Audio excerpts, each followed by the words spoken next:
రత్నగ్రైవేయ చింతాకలోలముక్త ఫలాన్విత అని పిలుస్తున్నారు అమ్మవారిని. ఇవాళ వసిన్యాది దేవతలు అమ్మవారు మెడలో వేసుకున్నటువంటి హారముల గురించి మాట్లాడుతున్నారు. కంఠం గురించి మాట్లాడడం మొదలుపెట్టిన తరువాత మొట్టమొదట కామేశ్వర ప్రేమ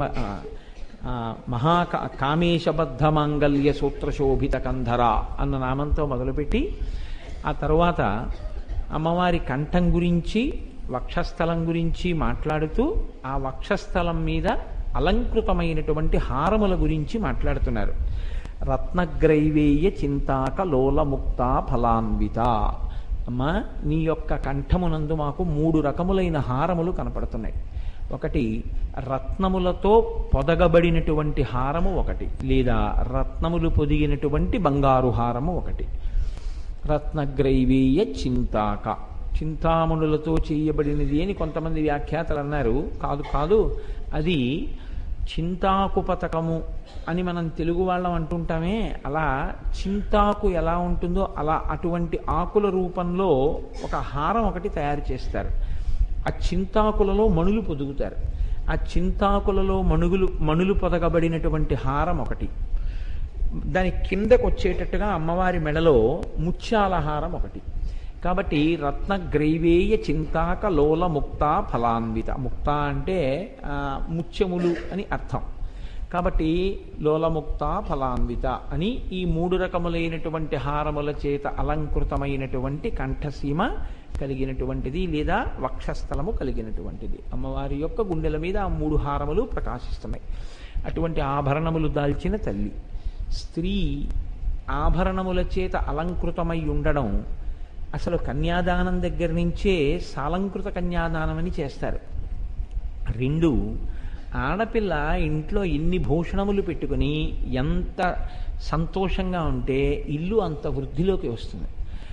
ఆడపిల్లకి సహజంగా భూషణముల మీద తిరస్కార భావం కానీ, భూషణముల మీద నైత్యమైనటువంటి భావన కానీ, ఇవన్నీ ఏమిటన్న భావన ఉండకూడదు శాస్త్రంలో. అది తల్లి పెంచి పోషించవలసి ఉంటుంది. ప్రత్యేకించి ఒక చెవులకు పెట్టుకునేటటువంటి ఆభరణముల గురించి ఒక చక్కటి అభిప్రాయంతో ఆడపిల్ల ఉండాలి. అలాగే ఆడపిల్ల మెడలో ఏదో ఒక హారం వేసుకుని ఉండాలి. చక్కగా అలా వేసుకుని ఉండడం వల్ల ఏమవుతుంది అంటే ఆమెకి శోభ కలుగుతుంది. ఆమె ఉత్తరోత్తర అన్ని విధాలా తన బిడ్డల్ని భర్తని సంతోషంగా చూసుకోగలిగినటువంటి సమర్థత తత్కారణము చేత ఆ కుటుంబము సమాజము సంతోషంగా ఉండేటటువంటి స్థితి ఏర్పడతాయి. అయితే మీరు ఇక్కడ ఒక విషయం ఆలోచించండి. ఇది మీరు ధ్యానం చేసేటప్పుడు చూడడానికి చాలా చక్కటి స్వరూపం. ఎందుకంటే మెడలో అమ్మవారికి ఏ హారములు ఉన్నాయి అన్నది మీరు ఆలోచన చేస్తే, మీరు ఆ రోజు మానసికంగా అమ్మవారికి ఏ బట్ట కట్టారో ఆ బట్ట మీద అమ్మవారికి ఆ నగలు అలంకారం చేసేటప్పుడు మీరు పొందేటటువంటి ఆనందము అది వాక్కుల చేత ఆవిష్కరించడం చాలా కష్టం. అసలు నిజంగా పూజ అంటే ఎలా ఉండాలి అంటే, ఇవాళ పూజలో స్నానం అన్న మంత్రం దగ్గరికి వచ్చేటప్పటికీ అమ్మవారు స్నానశాటి కట్టుకున్న తర్వాత అమ్మవారు విప్పి పీట మీద పెట్టినటువంటి బట్ట మీకు కనపడాలి. వెంటనే ఎలా జ్ఞాపకానికి రావాలంటే, నిన్న అమ్మవారు ఏ బట్ట కట్టుకుందో ఆ బట్ట మీకు పీట మీద పెట్టి కనపడాలి.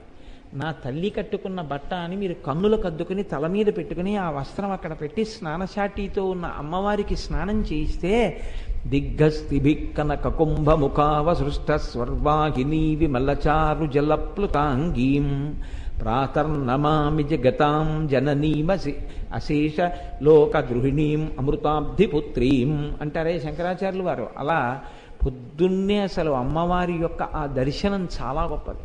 ఆ స్నానశాటి కట్టుకొని పచ్చటి బట్టతో ఉంటే ఆ తల్లికి స్నానం చేయిస్తుంటే ఒక కొడుకుగా, అప్పుడు ఆ తల్లి తలమించి ఆ నీళ్లు పడుతుంటే దిగ్గస్తిభిక్కనక కుంభముఖావసృష్ట స్వర్వ అని ఆ బంగారు కలశములతో ఏనుగులు పోస్తున్నటువంటి నీళ్ల వల్ల అమ్మవారు స్నానం చేస్తున్నటువంటి ఆ స్వరూపం, అది ఎవరు దర్శనం చేస్తారో, ఎవరు మనస్సులో దాన్ని పట్టుకోగలుగుతారో వాడు గొప్ప స్థితిని పొందుతాడు. స్వర్వాహినీ విమలచారు జలప్లుతాంగీం అంటారు శంకరాచార్యులు వారు. ఆకాశగంగా జలాల్ని తీసుకొచ్చి పోస్తాయిట ఏనుగులు. మీరు ఒక్క విషయం జ్ఞాపకంలో ఉంచుకోవలసి ఉంటుంది. కొన్ని కొన్ని నామములను అనుసంధానం చేసేటప్పుడు, కొన్ని కొన్ని నామముల గురించి మాట్లాడేటప్పుడు ఏ స్థితిలో మాట్లాడవలసి ఉంటుంది, ఏ స్థితిలో వినవలసి ఉంటుంది అంటే, మీరు నన్ను అన్యదా భావించను అంటే నేను ఒక ఉపమానం చెప్తాను. ఒక పసిపిల్లవాడు ఒక 5 సంవత్సరములు, ఒక 4 సంవత్సరములు ఉన్న పిల్లవాడు ఆడుకుంటూ ఉంటాడు. వాడు 4 ఏళ్ల పిల్లవాడు చంటి పిల్లాడని చెప్పి వాడు అక్కడ ఆడుకుంటుంటే అమ్మ స్నానం చేసి వచ్చి అరమరిక లేకుండా ఒళ్ళు తుడుచుకుంటూ ఉంటుంది. ఈ పిల్లవాడు అమ్మ వంక చూస్తాడు. అమ్మ వంక చూసి ఆడుకుంటూ ఉండడంలో వాడికి ఏ విధమైనటువంటి భావన మనసులో ఉండదు. మా అమ్మ అంతే. వాడు సంతోషంగా అమ్మ వంక చూసి అలాగే ఆడుకుంటాడంతే. స్తోత్రం చేసేటప్పుడు, అమ్మవారి నామాలు వినేటప్పుడు, అమ్మవారి నామాలు చదివేటప్పుడు, కొన్ని కొన్ని ఉపచారాలు చేసేటప్పుడు కొడుకుగా నిలబడాలి. అసలు ఏ విధమైన అన్యభావన మనస్సులోకి రాకూడదు. జగజ్జనని మనం సేవిస్తున్నాం. నా అమ్మని నేను సేవిస్తున్నాను. నా అమ్మ, నా తల్లి శరీరంతో ఉన్న రోజుల్లో ఎప్పుడైనా మా అమ్మ స్నానం చెయ్యలేకపోతే మా అమ్మని పీట మీద కూర్చోబెట్టి నేను మా అమ్మకి స్నానం చేయిస్తే అది వేరు. ఆవిడ కొంచెం అనారోగ్యంలో ఉంది కాబట్టి నీళ్లు పోశాను. మా అమ్మకి ఒళ్ళు తుడిచి ఉండవచ్చు. మా అమ్మగారు నాతో చెప్తుండేవారు, మా నాన్నగారు వాళ్ళు 5 అన్నదమ్ములు. 5 అన్నదమ్ములు మహావిద్వాంసులు, గొప్ప తెలివితేటలు ఉన్నవాళ్ళు. ఆ రోజుల్లో పీజీలు చదువుకున్నారు. చదువుకుని వాళ్ళకి డైరెక్ట్గా ఆర్డీఓలు అవి ఉద్యోగాలు వస్తే ఏ కలెక్టర్లుగానే రిటైర్ అవ్వచ్చు. వాళ్ళ 5 కొడుకులు. అమ్మగారు మంచంలో ఉంటే, అమ్మ మాకు ఉద్యోగాలు వచ్చాయి, ఎన్ని అపాయింట్మెంట్ ఆర్డర్లో తీసుకెళ్ళి చూపిస్తే, ఎక్కడికి వెళ్ళదురా, 10 మందికి చదువు చెప్పి బాగు చేయండి, దానితో నిరపేక్షగా ఏదొస్తుందో దాంతో సంతోషంగా జీవనాలు గడపండి తప్ప పెద్ద పెద్ద ఉద్యోగాల కోసం, డబ్బుల కోసం తిరక్కండి, నాకు సేవ చేయండి అని చెప్పింది మా నాయనమ్మ గారు. 5 చేసిన పని ఏమిటంటే, ఆవిడ మహావృద్ధురాలు అయిపోయే లోపల వీళ్ళకి ప్రభుత్వోద్యోగాలు వచ్చే వయస్సులు దాటిపోయి 5 అమ్మ చుట్టూ నిలబడి అమ్మకి స్నానం చేయించడం, అమ్మకి అన్నం పెట్టడం, అమ్మకి నమస్కారం చేయడం, స్కూల్కి వెళ్ళడం, పాఠం చెప్పడం, ఇంటికి రావడం, పేద పిల్లలు ఉంటే ఫీజులు కట్టడం, చదువులు చెప్పించడం, ఇలా వాళ్ళ జీవితాలు గడిపారు. అంటే నన్ను మా నాన్నగారిని కానీ లేకపోతే ఇంకో ఉద్దేశంతో చెప్పాల, మా నాన్నగారి కన్నా గొప్పవారు లోకంలో ఎందరో ఉంటారు, మా నాన్నగారిని పొగుడుకున్నానని మీరు అనుకోకండి. నేను మా నాన్నగారి గురించే చెప్పాలి. అటువంటి మహానుభావులు ఎందరో ఉన్నారు లోకంలో. అంటే నేను ఒక ఉదాహరణకి చెప్పానంతే. అమ్మకి సేవ చేసేటప్పుడు అందులో అన్యభావన ఏముంటుంది? అమ్మ స్నానాన్ని కానీ, అమ్మ వక్షస్థలం మీద ఉండేటటువంటి హారాల్ని అమ్మకి అలంకారం చేసేటప్పుడు కానీ మనసు పరవశించిపోవాలి. అమ్మకి కట్టిన చీర, ఆ అంచు, దాని మీద నగలపెట్లోంచి తీసి ఒక్కొక్క నగ అమ్మ మెళ్ళలో అలంకారం చేస్తుంటే ఆ కబరీబంధం కిందకి ఆ నగల యొక్క సంధిబంధాన్ని కలుపుతున్నప్పుడు అమ్మ ఇలా మెడ ఉంచి కొడుకుతో పెట్టించుకుంటున్నట్టుగా పెడుతుంటే అమ్మ గుండెల మీద నగలు, అమ్మ ఇలా ఎర్రటి పతకం వేశాను, దాని కింద చింతాకు పతకం వేశాను, అమ్మ ఇదిగో దీని కింద ముత్యాలహారం వేశాను, ఎంత బాగుందోనమ్మా అని అమ్మకి నగలు అలంకారం చేయడంలో కొడుకుగా ఒక్కరోజు మురిసిపోగలిగితే జన్మధన్యం. అది అందుకోసం వచ్చే కానీ ఆ నామాలు అక్కడి నుంచి ఇలా ఎలా కుదురుతుందండి? ఇలాంటి వెర్రి మాటలు రాకూడదు, అటువంటి వెర్రి ధోరణి ఉండకూడదు. అమ్మ దగ్గర కొడుకు ఎలా ఉంటాడో, అమ్మని చూస్తే కొడుకుకి ఎటువంటి భావన కలుగుతుందో. అసలు నేను మీకు ఒక మాట చెప్తాను, మీరు ఏమనుకోకపోతే, అసలు నిజంగా శరీరమునందు కలిగినటువంటి కామం కూడా అమ్మతనాన్ని చూడగానే కిందకి వెళ్ళిపోతుంది. పాల మీద నీళ్లు జల్లితే పాలు ఎలా వెళ్ళిపోతాయో, అమ్మయందు కామం ఉన్న పురుషుడు ప్రపంచంలో ఉండడు. అమ్మని చూసిన తర్వాత అన్యభావాలు ఎందుకు వస్తాయండి? అమ్మతనాన్ని చూసి పూజ చేస్తే అన్యభావన ఎందుకు వస్తుంది? అసలు ఆ నామాల్లో అలా ఎందుకు కనపడుతుంది? కాబట్టి రత్నగ్రైవేయ చింతాకలోల ముక్త ఫలాన్విత, అమ్మ నీవు అటువంటి హారములను ధరించి ఉన్నావు. ఇప్పుడు నేను మొట్టమొదటి నుంచి మీకు విజ్ఞాపన చేస్తున్నాను, కేశాది పాదాది పర్యంతం చెప్తున్నారు కాబట్టి ఎక్కడా ఏదీ విడిచిపెట్టకుండా అమ్మవారి యొక్క హారములతో సహా, అలంకారములు, ఆభరణములతో సహా మనకి వసిన్యాది దేవతలు అందిస్తున్నారు. ఇది బాహ్యంలో మీరు ధ్యాన సమయంలో ఉపయోగించుకోవడానికి మీకు ఒక మంచి ఆలంబనం. ఈ నామములు, ఓహో అమ్మవారు ఇలా అలంకారం చేసుకుని ఉంటుంది అని మీరు తెలుసుకుంటే ఒక కొడుకుగా ధ్యానంలో మీరు కూడా అమ్మకి అలంకారం చెయ్యొచ్చు. ఆ అలంకారం చేసేటప్పుడు మీరు పొందేటటువంటి ఆనందం వర్ణనాతీతం, అది వాక్కులకు దొరకదు. నేను మీకు నిజం చెప్తున్నాను, మీరు ఒక్కరోజు కానీ నిజంగా అలా కొడుకుగా నిలబడి అమ్మవారి మెడలో హారమును అలంకారము చెయ్యగలిగితే నాకు పరిపూర్ణమైన విశ్వాసం ఉంది, ఆనాడు కైలాసంలో నా తల్లి మెడలో ఆహారమే ఉంటుంది. మీరు మానసికంగా ఏ హారాన్ని వేశారో ఆహారంతో అమ్మవారు ఉంటుంది. అది మీ యొక్క భక్తి పరిణితి మీద, మీ మనస్సుని మీరు ఆవిడ పాదాల దగ్గర పెట్టడం మీద ఉంటుంది. కాబట్టి ధ్యానమునందు హారములను అలంకారం చెయ్యడంలో ఈ నామం మీకు ఎంతో ఉపయుక్తమైనటువంటి నామం కనుక రత్నగ్రైవేయ చింతాకలోల ముక్త ఫలాన్విత కాదు. కేవలము అదొక్కటే దాని ప్రయోజనం కాదు, అందులో ఒక పెద్ద రహస్యాన్ని ఒకదాన్ని దాస్తున్నారు. ఈ లోకంలో లోలులైనటువంటి వారి దగ్గర నుంచి ముక్త అంటే మోక్షస్థితిని కోరుకుంటున్న వాళ్ళ వరకు అమ్మ నీ పాదములను ఆశ్రయించిన వారై ఉన్నారు. ఇది చాలా గాంభీర్యమైనటువంటి నామం అండి. చాలా గాంభీర్యం ఉంది, చాలా గంభీరమైనటువంటి నామం. అసలు యథార్థంగా ఏం చెప్తారంటే, ఈ నామాల్ని వీటి వ్యాఖ్యానాల్ని గురుముఖత వినడం వల్ల ఏమవుతుందంటే జీవితానికి సంబంధించి ఒక నిర్దిష్టమైనటువంటి అవగాహన ఏర్పడుతుంది. ఈ అవగాహన ఏర్పడినప్పుడు జీవితం ఒకలా ఉంటుంది, ఈ అవగాహన ఏర్పడిన తరువాత జీవితం ఒకలా ఉంటుంది. ఈ అవగాహన ఏర్పడాలి అంటే లలితా సహస్రనామ స్తోత్రమునకు సంబంధించినటువంటి వ్యాఖ్యానాన్ని విని తీరాలి. అందుకే చూడండి, లోల అంటే అర్థం ఏమిటి అంటే ఎప్పుడూ కదులుచున్నా అని అర్థం. ఎప్పుడు కదిలితే దాన్ని లోల అంటారు. ఏది కదులుతుంది? శరీరం కదలడం అలా ఉంచండి, శరీరం కదులుతుంది, శరీరం కదలకుండానూ ఉంటుంది, రెండూ ఉంటాయి. కదులుతున్న బస్సులో వెళ్తున్నప్పుడు కదలకుండా పడుకుంటాడు వాడు. కొంతమంది నిలబడి నిద్రపోతుంటారు బస్సుల్లో. కాబట్టి శరీరం యొక్క కదలిక గురించి మాట్లాడటం లేదు, శరీరం యొక్క కదలిక వల్ల దానివల్ల వచ్చేటటువంటి ఇబ్బంది ఏముందండి. అందుకే శాస్త్రంలో ఒక గొప్ప మాట ఒకటి చెప్తారు, దురలవాట్లకి వశం అయిపోయి ఎక్కడ కనపడకూడదో అక్కడ ఒక వ్యక్తి కనపడితే వాణ్ణి చూసి వెంటనే నువ్వు ఈసడించవద్దు అని చెప్పారు.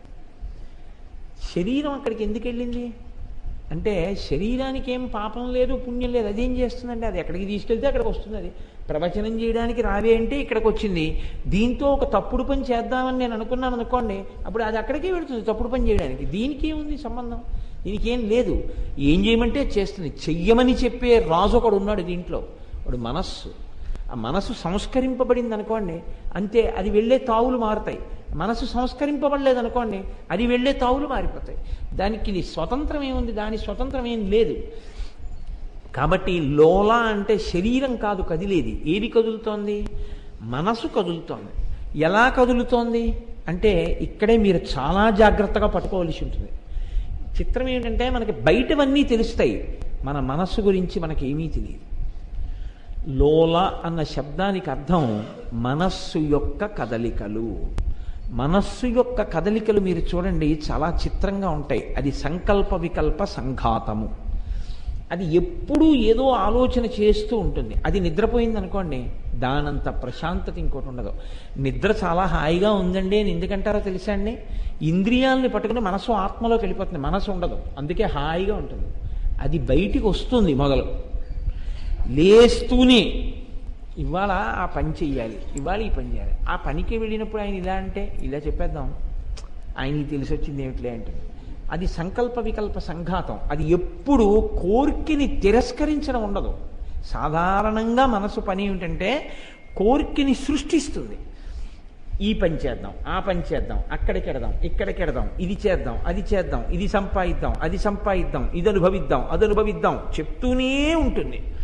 ఈ చెప్పేటటువంటి మనస్సు కోరికలను ఆలంబనంగా చేసుకుని తిప్పుతుంది తప్ప ఇంకా దేన్ని ఆలంబనం చేసుకోదు. ఏదో ఒక కోరిక పట్టుకుంటుంది. ఇక్కడే మనసుని మీరు కొద్దిగా సంస్కరించారనుకోండి, ఈశ్వర సంబంధంలో తిరుగుతుంది. సంస్కరించలేదనుకోండి, లౌకికాన్ని పట్టుకు తిరుగుతుంది. అంతే తేడా. మీరు చూడండి, నేను ఒక మాట చెప్తాను, ఇక్కడ ఉన్న వాళ్ళని ఉద్దేశించి అంటున్నాను అనుకోకండి. కొంతమంది పురాణాలకి చక్కగా పెడతారు, ప్రవచనాలకి. ప్రవచనం అంతా అయిపోయిన తర్వాత మీరు వారిని పలకరించారనుకోండి, వారు ఏం మాట్లాడతారో తెలుసా అండి? వారి రాగద్వేషాలే మాట్లాడతారు. అంటే మరి శరీరం అక్కడుంది తప్ప ఆ మనస్సు ఏ విధమైన మార్పుని పొందట్లేదు. మరి దేనికి వెళ్ళడం అంటే లోపల మనస్సు ఒక టక్కరితనం చేస్తుంది. ఇది అడ్డు పెట్టుకుంటే కాసేపు బయటికి వెళ్ళడానికి ఎక్కడో తిరిగి రావడానికి బాగుంటుంది. రెండు, రోజు పురాణానికి వెళ్ళొస్తుంటారంటే ఓ గౌరవంగా ఉంటుంది. అలా కూడా ఆలోచన చేస్తుంది తెలుసా అంటే మీ వంటి వాళ్ళ గురించి కాదు, నా గురించి చెప్తున్నాను. రోజు కోటేశ్వరారు సాయంకాలం పురాణం చెప్పొస్తుంటాడు అంటే కోటేశ్వరారుకు నమస్కారం పెడతారని పురాణాన్ని చెప్పడానికి వస్తుంటుందేమో కూడా నా మనస్సు. అటువంటి దౌర్బల్యము నాకు లేకుండుగాక. కానీ మనస్సు అంత చిత్రంగా ఉంటుంది. ప్రతి దాంట్లో ఏదో కోరిక కోరుతూనే ఉంటుంది. నిష్కామంగా ఉండడానికి అసలు ప్రయత్నం చేయదు. ఇప్పుడు ఈ కోరికలతో సతమతం అవుతూ రెండుగా ఉంటారు జీవులు. ఒకళ్ళు భగవంతుణ్ణి సేవిస్తూ ఉంటారు, గుడికి ఎడుతూ ఉంటారు, పూజ చేస్తూ ఉంటారు. ఎందుకు చేస్తారో తెలుసా అండి? వాళ్ళకి భగవంతుడనేటటువంటి వాడు దేనికి పనికి వస్తాడంటే వీళ్ళ కోరికలన్నీ ఆయన తీరుస్తూ ఉంటాడు. చిత్ర విచిత్రమైన కోరికలన్నీ కోరుకుంటారు. కోరుకుని ఎందుకంటే అవన్నీ అన్నాం అనుకోండి, ఏమంటే అమ్మవారి అనుగ్రహం ఉంటే ఎందుకు అవదండి అంటాడు. అది పోనీ ఒక ఈశ్వర పూజకి సంబంధించిన సంకల్పం అయి ఉండదు. అది ఎప్పుడూ లౌకికమే, ఎప్పుడూ లౌకికమే. ఎవ్వరూ ఊహించనంత ఎత్తుకి ఎదిగిపోయాడు. ప్రశాంతంగా ఉన్నాడని మీరు అనుకుంటున్నారా? మీకు టీవీలో కనపడే వాళ్ళు వార్తల్లో అందరూ ఇలాంటి వాళ్ళే. ఒంటికి 85 ఏళ్ళు 90 ఏళ్ళు వస్తాయి, వాడికి ఇంకా ఏదో అవలేదని ఏడుపుంటుంది. ఇప్పుడు ఏదో చెయ్యాలని తిరుగుతుంటాడు ఎక్కడ తప్ప వాడు ఎప్పుడూ ఈశ్వరార్చన యందు గుళ్ళోనూ గోపురంలోనూ కనపడు. ఏమండి అంటే వయస్సు వచ్చేస్తున్నా ఈ లోలత్వం ఎలా ఉంటుందంటే నా వల్ల జరుగుతుంది అనుకుంటుంటాడు. నేనేదో ఇంతవాణ్ణి, నేనేదో అంతవాణ్ణి, నేను అప్పుడు పుట్టాను కాబట్టి నాకు ఇంత ఉంది, నేను ఫలానా చోట ఇన్నేళ్ల నుంచి ఉంటున్నాను, అందుకని నా మాట ఎవరు కాదంటారని ఎక్కడికో పెడతాడు. అసలు వాళ్ళు వీళ్ళకి మొహం కూడా చూపించక భంగపడి తిరిగి వచ్చేస్తుంటాడు. అయితే బాగుపడతాడు అనుకుంటున్నారా మీరు? వాడేం బాగుపడ్డా. వాడు 10 మందికి నేను మళ్ళీ దీన్ని సాధించగలనని ఏదో మాట్లాడుతుంటాడు. అంటే ఈ లోలత్వం ఎంత దారుణంగా ఉంటుందంటే దానికి ఈశ్వర సంబంధం కూడా ఉండదు.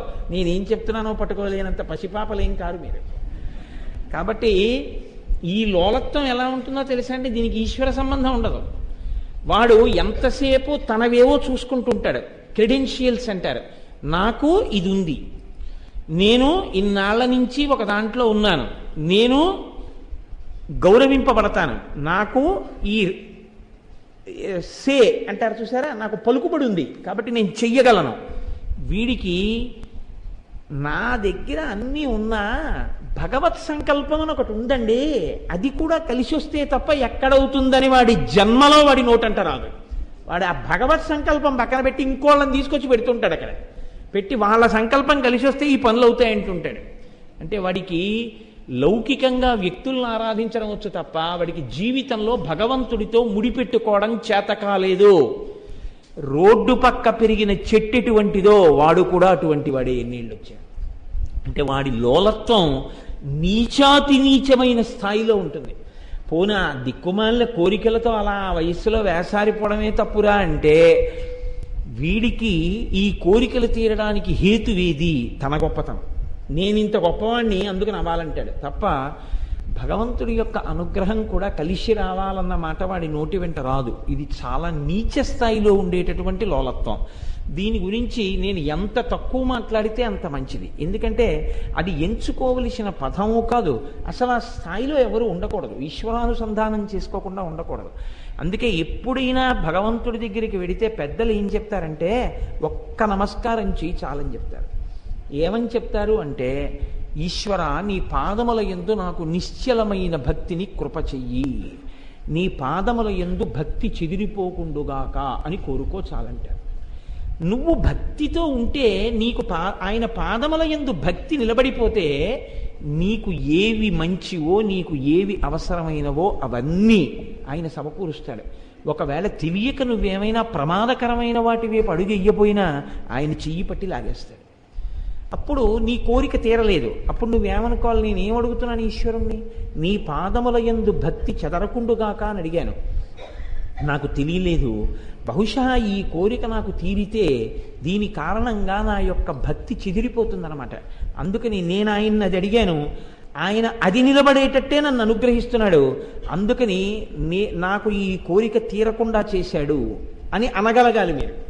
దీనికి ఆలంబనం మీరు కోరడంలో ఉంటుంది, అంతేకాని దేవుడి దగ్గరికి వెళ్ళిన దగ్గర నుంచి మీరు చూడండి. నేను ఒక్క మాట చెప్తే మీరేమనుకోవద్దు. అసలు దేవాలయానికి మీరు వెళ్ళారనుకోండి, మీరు ఏం చెప్పాలంటే ఆత్రేయ గోత్రస్య కోటేశ్వర శర్మ నామధేయస్య, వాళ్ళు ధర్మపత్ని సమేతస్య సకుటుంబస్య సబాంధవస్య అంటారు. అన్నప్పుడు అందులోకి నా భార్య వస్తుంది, నా కొడుకు వస్తాడు, నా కూతురు వస్తుంది, నా బంధువులు వస్తారు, నా మిత్రులు వస్తారు, నా ఆవులు దూడలు కూడా వస్తాయి. రేపు పెళ్ళైపోతే నా కొడుక్కి నా కోడలు వస్తుంది, నా అల్లుడు వస్తాడు, నా మనవలు వస్తారు. ఇది మానేసి మా రెండో అబ్బాయి పేరు, మా మూడో అబ్బాయి పేరు, మా అమ్మాయి పేరు, మా రెండో అమ్మాయి పేరు, మా అల్లుడి పేరు, మా కుక్క పిల్ల పేరు, మా షాపు పేరు, ఎందుకండి ఇవన్నీ? అంటే ఇవన్నీ మీరు చెప్తే తప్ప ఈశ్వరుడికి తెలియదు అనుకుంటున్నారా? వీళ్ళందరికీ ఇస్తే మీరు సుఖపడతారు, మీకొక్కరికి ఇవ్వడం కాదు వీళ్ళందరికీ కూడా ఇమ్మని ఈశ్వరుణ్ణి నిర్బంధిస్తున్నారా?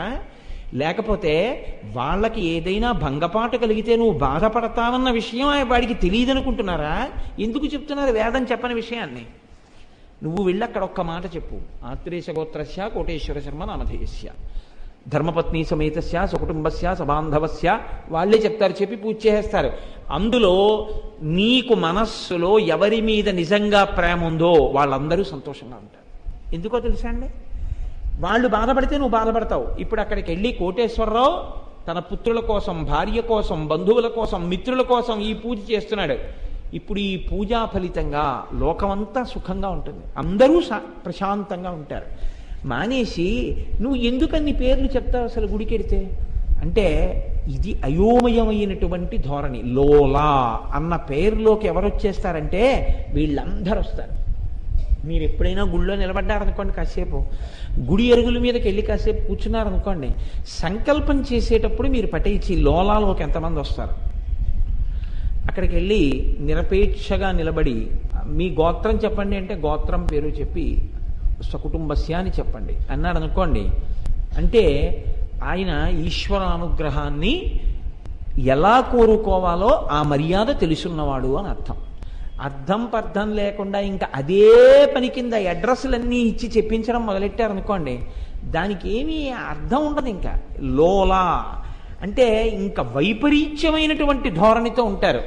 ఈ ధోరణి ఎందువల్ల వస్తుంది అంటే మీరు చూడండి, ఓ బ్యాంకుకి మీరు వెళ్ళి అక్కడ ఎవరైనా మీకు కనపడ్డారనుకోండి, ఏమిటండి ఇలా వచ్చారు అన్నారనుకోండి, వాడికి రెండే పనుల మీద వాడు రావాలి. ఒకటి డబ్బులు వేయడమన్నా వెయ్యాలి, తీయవన్నా తీయాలంతే.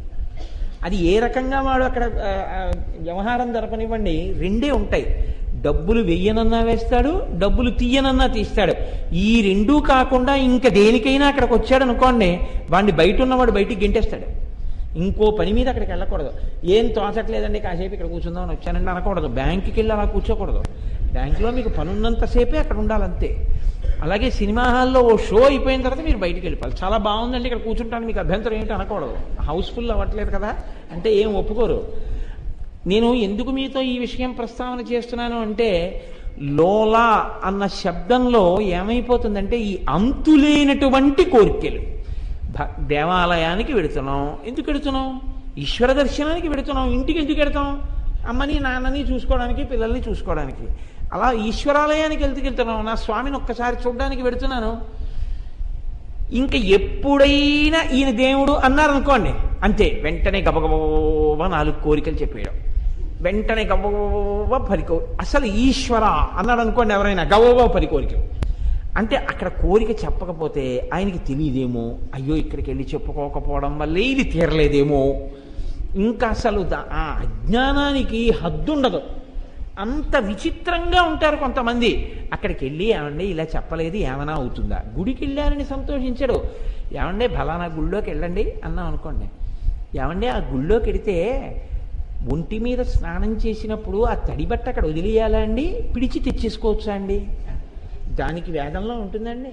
ఆ గుళ్ళోకి వెళ్తే నీ తడి బట్ట తెచ్చేసుకుంటావో అవతల పారేసుకుంటావో నీ ఇష్టం. అర్థం లేని అనుమానాలు ఎంత చెప్పండి, అసలు కోణంలోకి రాడు. వాడి సంఘం అంతా దేని మీద అంటే కట్టి విప్పే బట్ట మీద కూడా తాదాత్మ్యత. ఒకవేళ మీరు నేను అన్నానని కాదు చూడండి, ఆ గుళ్ళోకి వెళ్ళిన వాళ్ళండి, మీరు 200 మందిని తీసుకెళ్తూ ఎప్పుడైనా యాత్రకి ఎంతమంది లోల శబ్దంలోకి వస్తారో చూద్దామని ఒక నదికి స్నానానికి వెళ్తున్నప్పుడు ఇక్కడ స్నానం చేసిన తర్వాత స్నానం చేసిన బట్ట ఇక్కడ వదిలేయాలి అన్నారనుకోండి, అంతే. మీరు చూడండి అలా ఒకసారి ఎంత కలకలం వస్తుందో. ఈ మాట గురువుగారు నిన్న రాత్రి చెప్పుండొచ్చు కదా, పట్టు చీర కట్టుకొచ్చాను, లేకపోతే ఇది మా పుట్టింటి వాళ్ళు పెట్టిన చీర అని ఒక ఆయన, అయ్యో ఇది పెద్దంచు పంచ, ఈ పంచ ఇందులో వదిలేయడమా, నేనేదో స్నానం చేసి పట్టుకెళ్ళిపోవచ్చు అనుకుని తెచ్చాను అని. అప్పుడు వెంటనే ఏమవుతుందంటే, ఏమండి ఒక్కసారి కాటేసుకెళ్ళి బట్ట మార్చుకొచ్చేసాను, ఏమండి అన్నాం అనుకుని ఈ బట్ట వదిలేయాలని వాడికి బెంగ. లోల ఎంత తాపత్రయాలండి, ఎంత తాపత్రయమో చెప్పలేను. మీరు చూడండి, ఒక్కొక్కడు గుళ్ళోకి ఎడతాడు, ఇలా పెట్టి ఇలా ఇలా ఇలా ఇలా ఇలా ఇలా అంటుంటాడు. ఏమిటంటే ₹10 అనుకుని ₹5 వేసేస్తానేమోనని వాడి బెంగ. అందుకని ఈశ్వరుడు వీడికి 5 కోట్లు ఇవ్వాలి, వీడు ₹10కి ₹5కి తేడా కోసం వెతుకుతుంటాడు లోపల. ఎందుకంటే ఇలా తీసి ₹5 జేబులో పడేసుకుని ₹10 వేస్తే అర్చకుడు వీడు చూసి ఇలా అంటాడేమోనని తీయడమే ₹10 తీస్తాడు వీడు. లోల నువ్వు వేసేది ₹10, కోరికలు 10 మంది కూతుళ్ళు, 10 మంది అల్లుళ్ళు, 80 కొడుకులు, 80 కోడళ్ళు, మనవలు, మునిమనవలు, ఓయ్ బాబోయ్, షాపుల పేర్లు, ఫ్రెండ్స్ పేర్లు, కుక్కల పేర్లు, ఇవన్నీ చెప్పాలి. ₹10 తోటి ఈశ్వరుడు ఇవన్నీ ఇచ్చేయాలి. ₹5 ఉన్నా తీడి ఇలా ఇలా ఇలా ఇలా అంటుంటాడు లోపల. ఎంత లోల మీరు చూడండి. ఈ లోల శబ్దం అంతా ఎక్కడ బాగా పైకి వస్తుందో తెలుసా అని అడిగారు. అమ్మవారి దగ్గరే వస్తుంది అన్నారు. ఎంత గొప్పగా మాట్లాడారు చూడండి. ఈ కోరికలన్నీ తనకున్నది దాచేసుకోవడం, ఇంకా ఇంకా కొత్త కొత్త కోరికలు సృష్టించేసి చెప్పేస్తూ ఉండడం.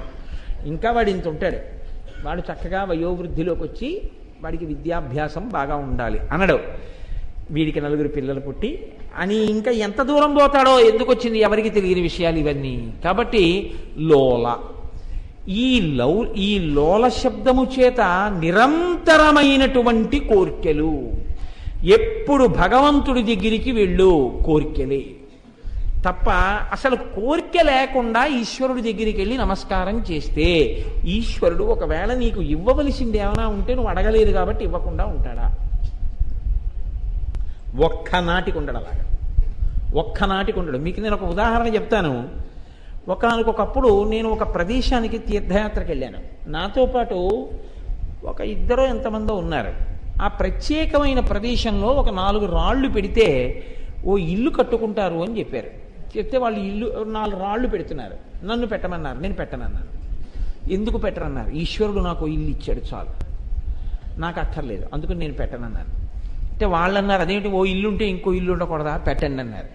అంటే నేను అన్నాను, అక్కర్లేదంటే నాకు తృప్తి ఉంది, ఒక ఇల్లు ఇచ్చాడు కదా, ఒక ఇల్లు కూడా లేని వాళ్ళు ఎందరో ఉన్నారు, పాక లేని వాళ్ళు ఉన్నారు. నాకు ఆర్సీసీ బిల్డింగ్ ఇచ్చాడు నా తండ్రి, అందులో ఉంటున్నానా ఇంకో చోట అద్దెకుంటున్నానా వేరు, నాకు వద్దులేండి, నాకు ఉంది కదా బిల్డింగ్, ఎక్కడో అక్కడ నాకు సొంత ఇల్లు ఉంది చాలు, నేను అడగనండి అలా ఈశ్వరుని, నాకు సిగ్గుగా ఉంటుంది అలా అడగడానికి, నేను అడగనన్నాను. వీడు పిచ్చాడు మూర్ఖుడు అనుకున్నారు, వాళ్ళు రాళ్ళు పెట్టేశారు, నేను తిరిగి వచ్చేసాను.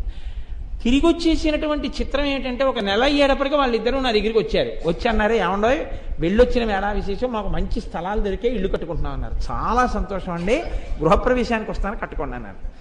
మీరు పెడితే బాగుండేది అన్నారు. అంటే నేను అన్నాను, ఇప్పుడు దాని గురించి విచారం ఏముందండి, నేను అసలు ఆ విషయం పట్టించుకోలేదు, మీరు ఎందుకు దాన్ని పట్టుకుని పీక్కుంటారు, దాన్ని అలా వదిలేయండి అన్నాను.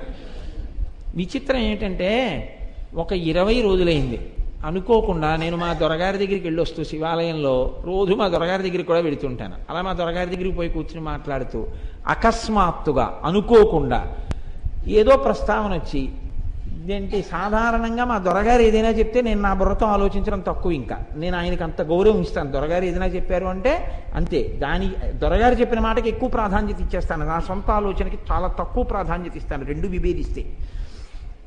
దొరగారు ఇక్కడ అపార్ట్మెంట్ కడుతున్నారు, అందులో మీరు ఫ్లాట్ తీసుకోకూడదా కోటేశ్వరారు అన్నారు. దొరగారు చెప్పారు ఆ మాట, అందుకని వెంటనే గౌరవం ఇచ్చాను. తప్పకుండా దొరగారు అన్నాను, వెళ్ళాము అంతే. వాళ్ళిద్దరికన్నా ముందు గృహప్రవేశం నేను చేశాను. అయితే ఇప్పుడు నేను కోరుకుంటే వచ్చింది ఆ ఇల్లు, నేను కోరుకోను లేదు, లేకపోతే నేను కావాలని అడగను లేదు ఈశ్వరుణ్ణి. ఈశ్వర నువ్వు నాకు ఒకటి ఇచ్చావు, నాకు తృప్తిని నేను వచ్చేసాను. కానీ ముందు గృహప్రవేశం నన్ను చేయించాడు ఆయన. అప్పుడు నేను అనుకున్నాను, నా నిమిత్తం ఏముంది, వీడు వద్దు వద్దు అంటున్నాడు కానీ పాపం వీడికో ఇల్లు ఇద్దాం అనుకున్నాడు, ఆయన ఇచ్చాడు. ఈశ్వర ప్రసాదం అనుకున్నాను అంతే. కాబట్టి నేను ఈ మాట ఎందుకు చెప్తున్నాను అంటే స్వోత్కర్ష కింద చెప్పానని మీరు అనుకోకండి. ఒక్కొక్క చోట మీరు వినయంతో విధేయతతో ఈశ్వరుడు ఇచ్చిన దానికి తృప్తితో నిలబడితే పొంగిపోయి ఈశ్వరుడు మళ్ళీ ఇస్తాడు. మీరు ఎప్పుడు ఎన్నిచ్చినా ఇచ్చినవి చెప్పకుండా ఇంకా లేనివే ఆయనకి చెప్తున్నారు అనుకోండి, అసహ్యం వేస్తున్నాయి. ఇచ్చానండి ఒక్క రోజున. ఎప్పుడు ఇంకా ఏదో ఇవ్వలేదనే ఏడుస్తుంటాడు. ఇచ్చాను, వాడికి ఆరోగ్యం ఇచ్చాను. ఎంతో మందికి కళ్ళు లేవు, వాడికి కళ్ళు ఇచ్చాను. ఎంతో మంది వినలేరు, వాడికి వినే శక్తి ఇచ్చాను. ఎంతో మంది మాట్లాడలేరు, మాట్లాడే శక్తి ఇచ్చాను. ఎంతో మంది ఉన్నా తినలేరు, నేను ఉంది తినగలిగిన శక్తిని ఇచ్చాను, జీర్ణమయ్యే శక్తిని ఇచ్చాను. ఇన్ని వాడికి ఇచ్చాను, భార్యనిచ్చాను, బిడ్డల్నిచ్చాను, కొడుకుల్నిచ్చాను, కూతుళ్ళనిచ్చాను, ఉద్యోగం ఇచ్చాను, గౌరవం ఇచ్చాను, ఇచ్చాను. ఇస్తే ఈశ్వర నాకు ఎన్ని ఇచ్చావు నువ్వు, అందుకొచ్చాను నమస్కారం చేద్దామని ఒక్కరోజు అంట. ఇంకా ఏదో ఇవ్వలేదని వస్తాను నా దగ్గరికి. ఎంత అసహ్యం వేస్తుందండి ఆయనకి. అక్కడి నుంచి చూడగానే అమ్మో మళ్ళీ వచ్చేస్తున్నాడు బాబోయ్ అనుకోడు. మీరు ఆలోచించండి, మీ ఇంటికే అలా వస్తున్నారు అనుకోండి, వస్తుంటే మీకు ఏమనిపిస్తుంది?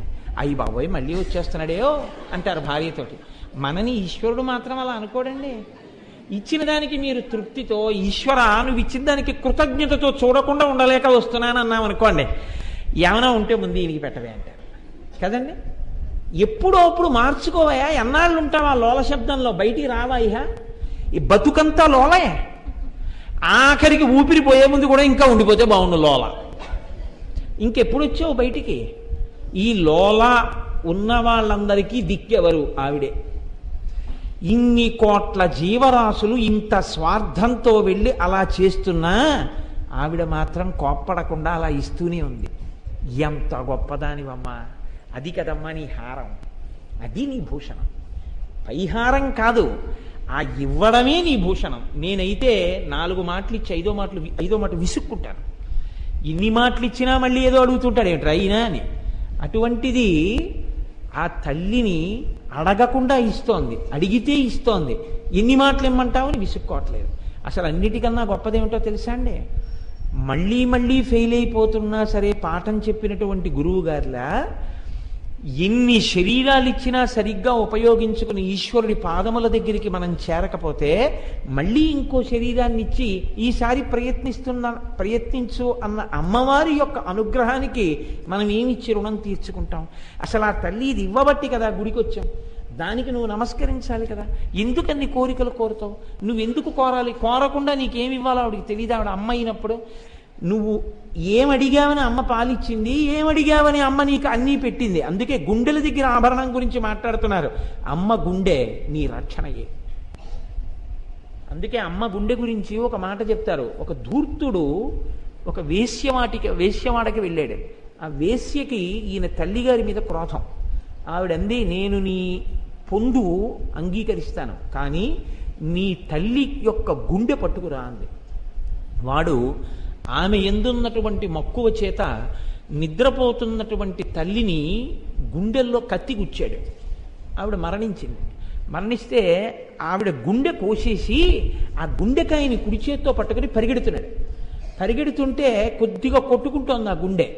కొట్టుకుంటూ వీడు తొందరగా వేశ్య దగ్గరికి పరిగెత్తడంలో గడప తణుకు పడిపోయాడు. ఆ చేతిలో ఉన్న అమ్మ గుండె కింద పడిపోయి ఆఖరిసారి లబ్ డబ్ అని కొట్టుకుంటూ, నాన్న మెల్లిగా వెళ్ళు దెబ్బ తగిలిందా అని తిట్టాడు. అది అమ్మతనం అంటే. అమ్మ గుండె అంటే, అమ్మ గుండెలంటే ఎప్పుడూ మన గురించి ఆరాటపడమే. అటువంటి గుండెలకు ఆభరణం మనది రక్షించడమే. అటువంటి అమ్మ దగ్గరికి వెళ్ళి ఎందుకు 10 మాటలు కోరికలు కోరి లోల శబ్దంలో నిలబడిపోతావు? కోరకు, వెళ్ళి నిలబడు. నీకేమివ్వాలో ఆ తల్లికి తెలుసు, పొంగిపోయి నీకు ఇచ్చేస్తుంది ఆవిడ. అస్తమానం కోరిక కోరకు. ఒక్క మాట అన్న, అమ్మా ఇవాళ ఒక్కసారి నీ కాళ్ళు పడతానమ్మా అంటే, ఎందుకు నాన్న నాకు కాళ్ళు నొప్పులు లేవుంటుంది అమ్మ. మీరు చూడండి, ఏ అమ్మైనా సరే లోకంలో పిల్ల వచ్చి అమ్మ నేను నీ కాళ్ళు పడతానమ్మా అందనుకోండి, సరే పట్టుకో అందం. ఎందుకు నాన్న నాకేం కాళ్ళు నొప్పులుగా లేవే అంటే, అమ్మ నీకు కాళ్ళు నొప్పులుగా ఉన్నాయని కాదు, ఇవాళ ఎందుకో అమ్మ కాళ్ళు పట్టి పడుకోవాలనిపించిందమ్మా, ఒక్కసారి నీ కాళ్ళు పట్టి పడుకుంటానమ్మా అందనుకోండి, మీకు నిజం చెప్తాను, ఆ అమ్మ ఆనందానికి అంతు ఉండదు. గజారోహణం చేయించినా అమ్మ అంత సంతోషపడిపోదు. అంత సంతోషపడిపోతుంది. నా బిడ్డ కాళ్ళు పట్టింది అమ్మ ఒక్కసారి కాళ్ళు పడతానమ్మా అని అడిగి కాళ్ళు పట్టింది. ఎందుకు నాన్న అంతసేపు కాళ్ళు పడతావు అంటే, అమ్మ సద్గురోహ పాదసేవనం. నాన్నగారు చెప్తుంటారు కదా, సద్గురువు యొక్క పాదసేవ దొరకమంటే దొరికేదమ్మా. ఆయనేం అలా కాళ్ళు పట్టించుకోడు, ఆయనే ఎవరికి అలా కాళ్ళు ఇచ్చి మీరు కాళ్ళు పిసకండి అండం. కాబట్టి అది దొరకడం మహాభాగ్యం. అలా దొరికింది. నీకన్నా గురువెవరమ్మా, అమ్మకన్నా గురువెవరు లోకంలో? ఇవాళ నీ పాదసేవ నాకు దొరికింది అమ్మా, నేను ధన్యురాలనమ్మా, అందుకు వచ్చానమ్మా నీ కాళ్ళు అని పిల్ల వెళ్ళిపోయింది అనుకోండి, అమ్మ పొంగిపోతుంది. ఇన్ని అమ్మ ఇచ్చిందే, అమ్మ ఇచ్చిన దానితో అమ్మ నేను ఇది చేసుకుంటానని నేను ఓటంటే ఎప్పుడైనా వచ్చిందా? నువ్వు నాకు ఇన్ని ఇచ్చావు కదా అమ్మ, నువ్వు నాకు ఇచ్చిన దాంట్లో ఇది పెట్టి నేను నిన్ను ఇలా సేవించుకుంటానని ఎప్పుడైనా అనగలిగావా ధైర్యంగా? అనే ముందు ఎప్పుడూ బెంగలు బాధలే. ఇంత ఇచ్చేస్తే అమ్మో ఇంత పెట్టేయడమే. అన్నిటికన్నా బరువు ఏదో తెలుసా అండి? ఈశ్వర సేవే. 108 ప్రదక్షిణాలు చేయండి అన్నారు అనుకోండి, 108 ప్రదక్షిణాలు చేస్తే ఏమొస్తుందండి అంటాడు. ఒకవేళ ఏమీ లేకుండా ప్రదక్షిణం చేసినా వెళ్ళిపోయాక 108 ప్రదక్షిణాలు చేశాను కదా, ఆ తల్లి కాపాడకపోతుంది ఏంటంటాడు. ఎంత విచిత్రం చూడండి.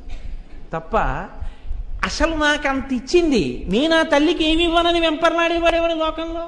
అలా ఎవడనడు. అందుకే అమ్మకి అన్నం పెట్టడం పెద్ద బాధ అయిపోతుంది. అమ్మ తన నెత్తురు పాలగా మార్చి నీకు పట్టినప్పుడు ఆవిడికి బాధ లేదు. ఇది లోక సహజమైన విషయం. ఈ లోలత్వం 2 కోణాల్లో ఉంటుంది. తను పుచ్చుకోవడంలో లోలత్వం. అమ్మకి 80 ఏళ్ళు వచ్చేస్తాయి.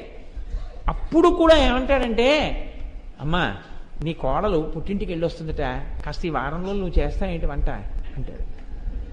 అంతే తప్ప అమ్మా నువ్వేం చేస్తావమ్మా, ఇంకాను ఇన్నాళ్ళు పెంచి పెద్ద చేశావు, నేను వండి పెడతా కూర్చో అంటాడు. అనుకుంటున్నారా మీరు? అమ్మ ఎలాగో వండనివ్వదు కానీ అనడు. అమ్మ కనపడగానే అమ్మ ఇది చెయ్యొచ్చు కదా అన్న ఆలోచన వస్తుంది. ఇది లోల. నేను ఎన్ని లోలా చెప్పగలను? అమ్మ అంటే విడితే పుచ్చేసుకోవడం. లేదా మీరు చూడండి, లోకంలో ఒక గమ్మత్తు ఉంటుందండి. పుట్టినప్పుడు ఆవిడ దగ్గర పాలు, పుట్టకముందు ఆవిడ కడుపులో స్థానం, పుట్టి ఆవిడ మంగళసూత్రాలు పట్టుకుని ఆట, ఆవిడ గుండెల మీద తన్నులు, ఆవిడ కష్టపడి పెంచి పెద్ద చేస్తుంది. పెద్ద చేసిన తర్వాత అమ్మ ఇంక నువ్వు పెద్దదాన్ని అయిపోయావు కదా, నీకెందుకు ఈ చీర బాగుండదు, నేను పట్టుకెళ్ళిపోతానే. ఎంత ప్రేమగా ఇచ్చేస్తుందో నాకెందరో తెలుసండి. సంతోషంగా ఇచ్చేసి, అవును నిజమే పెద్దదాన్ని అయిపోయాను, నాకెందుకు ఏ పట్టుకెళ్ళిపో అంటాను. పోనీ అమ్మ నువ్వు కట్టి విప్పిన చీర నేను కట్టుకుంటానమ్మా అంద కూతురు, కడుపున పుట్టిన కూతురు, గుండెల మీద చెయ్యేసి ఆలోచించండి. నేను అన్నమాట తప్పేమో, నేను అన్న మాట దోషభూయిష్టంగా అన్నానా అన్నది మీరు ఆలోచించండి. ఎంతమంది కూతుళ్ళు లేరు అలా అన్నవాళ్ళు. అమ్మ నువ్వు కట్టి విప్పిన బట్ట శేషవస్త్రంగా కట్టుకుంటానమ్మా అని అడిగిన కూతురుందా? అమ్మ నీకు ఈ చీర ఎందుకమ్మా ఇంకాను, నేను పట్టుకెళ్ళిపోతానన్న కూతుళ్ళు ఉన్నారా? నిజాయితీగా చెప్పండి. నేనన్న మొదటి మాట అన్నవాళ్ళు ఎవరైనా ఉంటే చెప్పండి, నా తల మీ పాదాలకి తాటించి నమస్కారం చేస్తాను. ఏది నిర్భయంగా పరమ సంతోషంతో పరాదేవతని చూసి నమస్కారం చేస్తా. అలా అనలేము. అమ్మ నీకెందుకు నాకు ఇచ్చేయంటాం. లోల. అయ్య బాబోయ్, అసలు అమ్మ దగ్గర లోలత్వానికి అంతు లేదు. ఇన్ని రకాలుగా అడుగుతున్నా, నోరు మొయ్.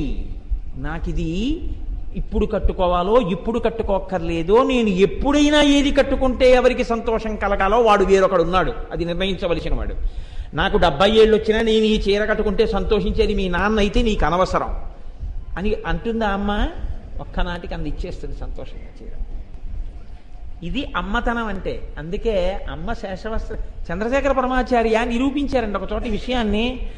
ఆయన మహానుభావుడు, సాక్షాత్ నడిచిన పరాశక్తి.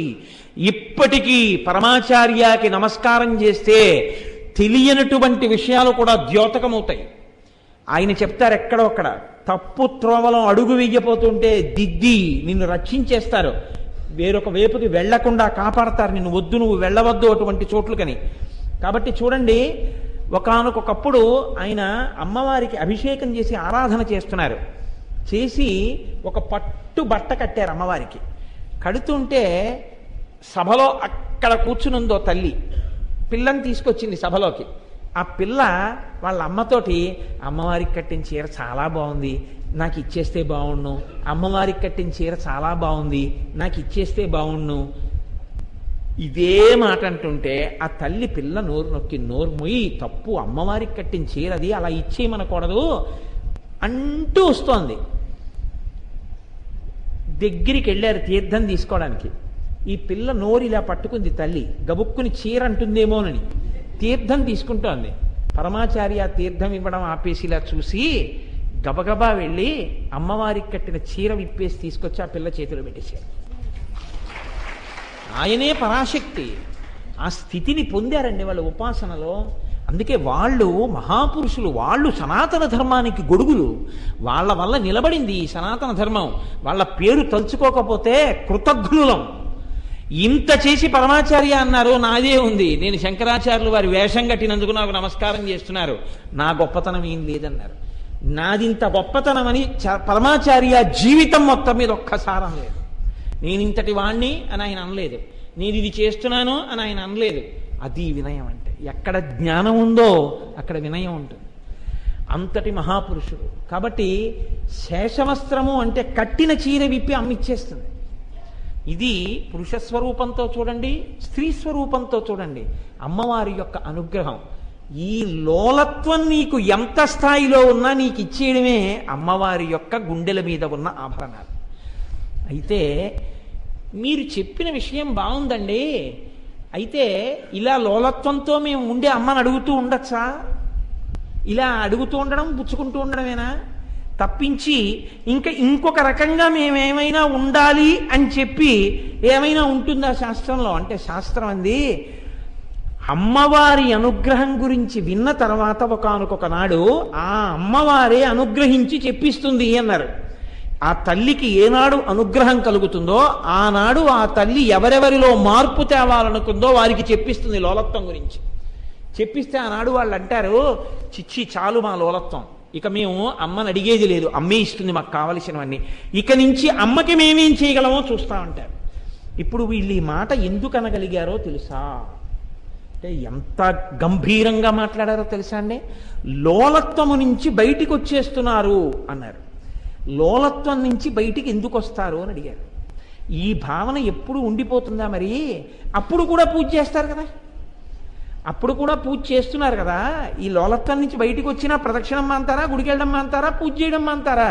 అప్పటికి ఇప్పటికీ తేడా ఏముంటుందని అడిగారు. అడిగితే లోలత్వం నుంచి బయటికి వచ్చి అమ్మని నేను అడగక్కర్లేదు, అమ్మే నాకు అన్నీ ఇచ్చి కాపాడుతుందన్న భావన వచ్చే ముందు గురుముఖత ఏది వినబడుతుందో చెప్తున్నారు, ఏ మార్పు వస్తుందో చెప్తున్నారు. ఎంత గొప్ప మాట చెప్తున్నారో చూడండి.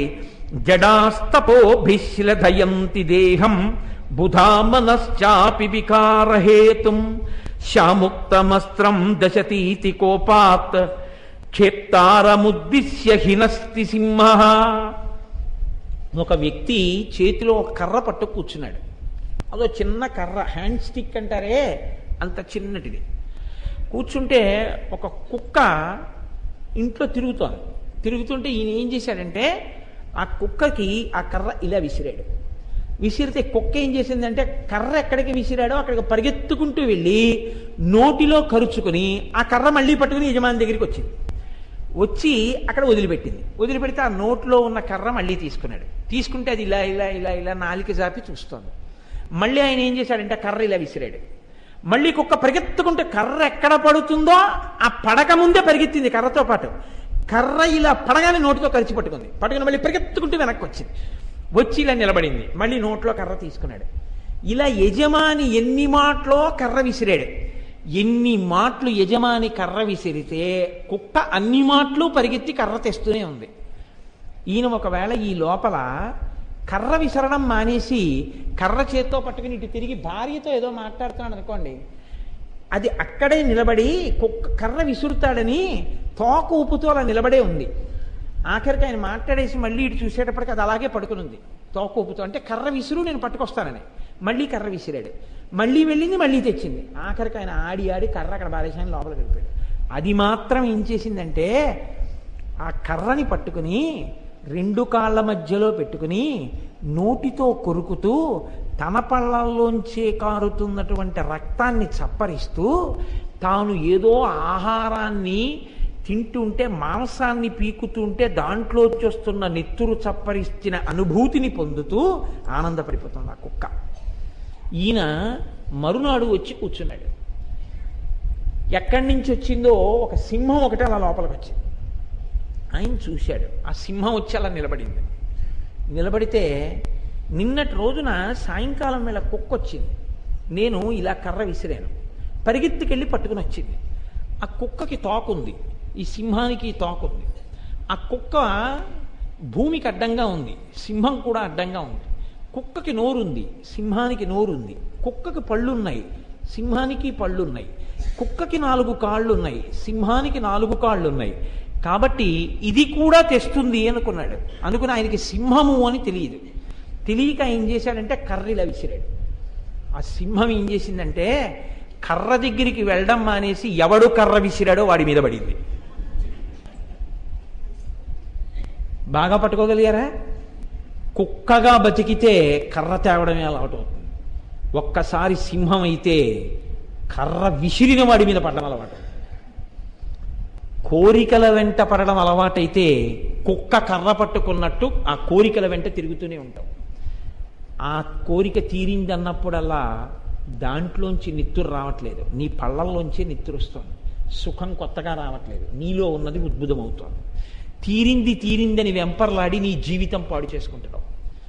సింహం అలా కాదు, ఎవడు కర్ర విసిరాడో వాడి మీద దూకుతుంది.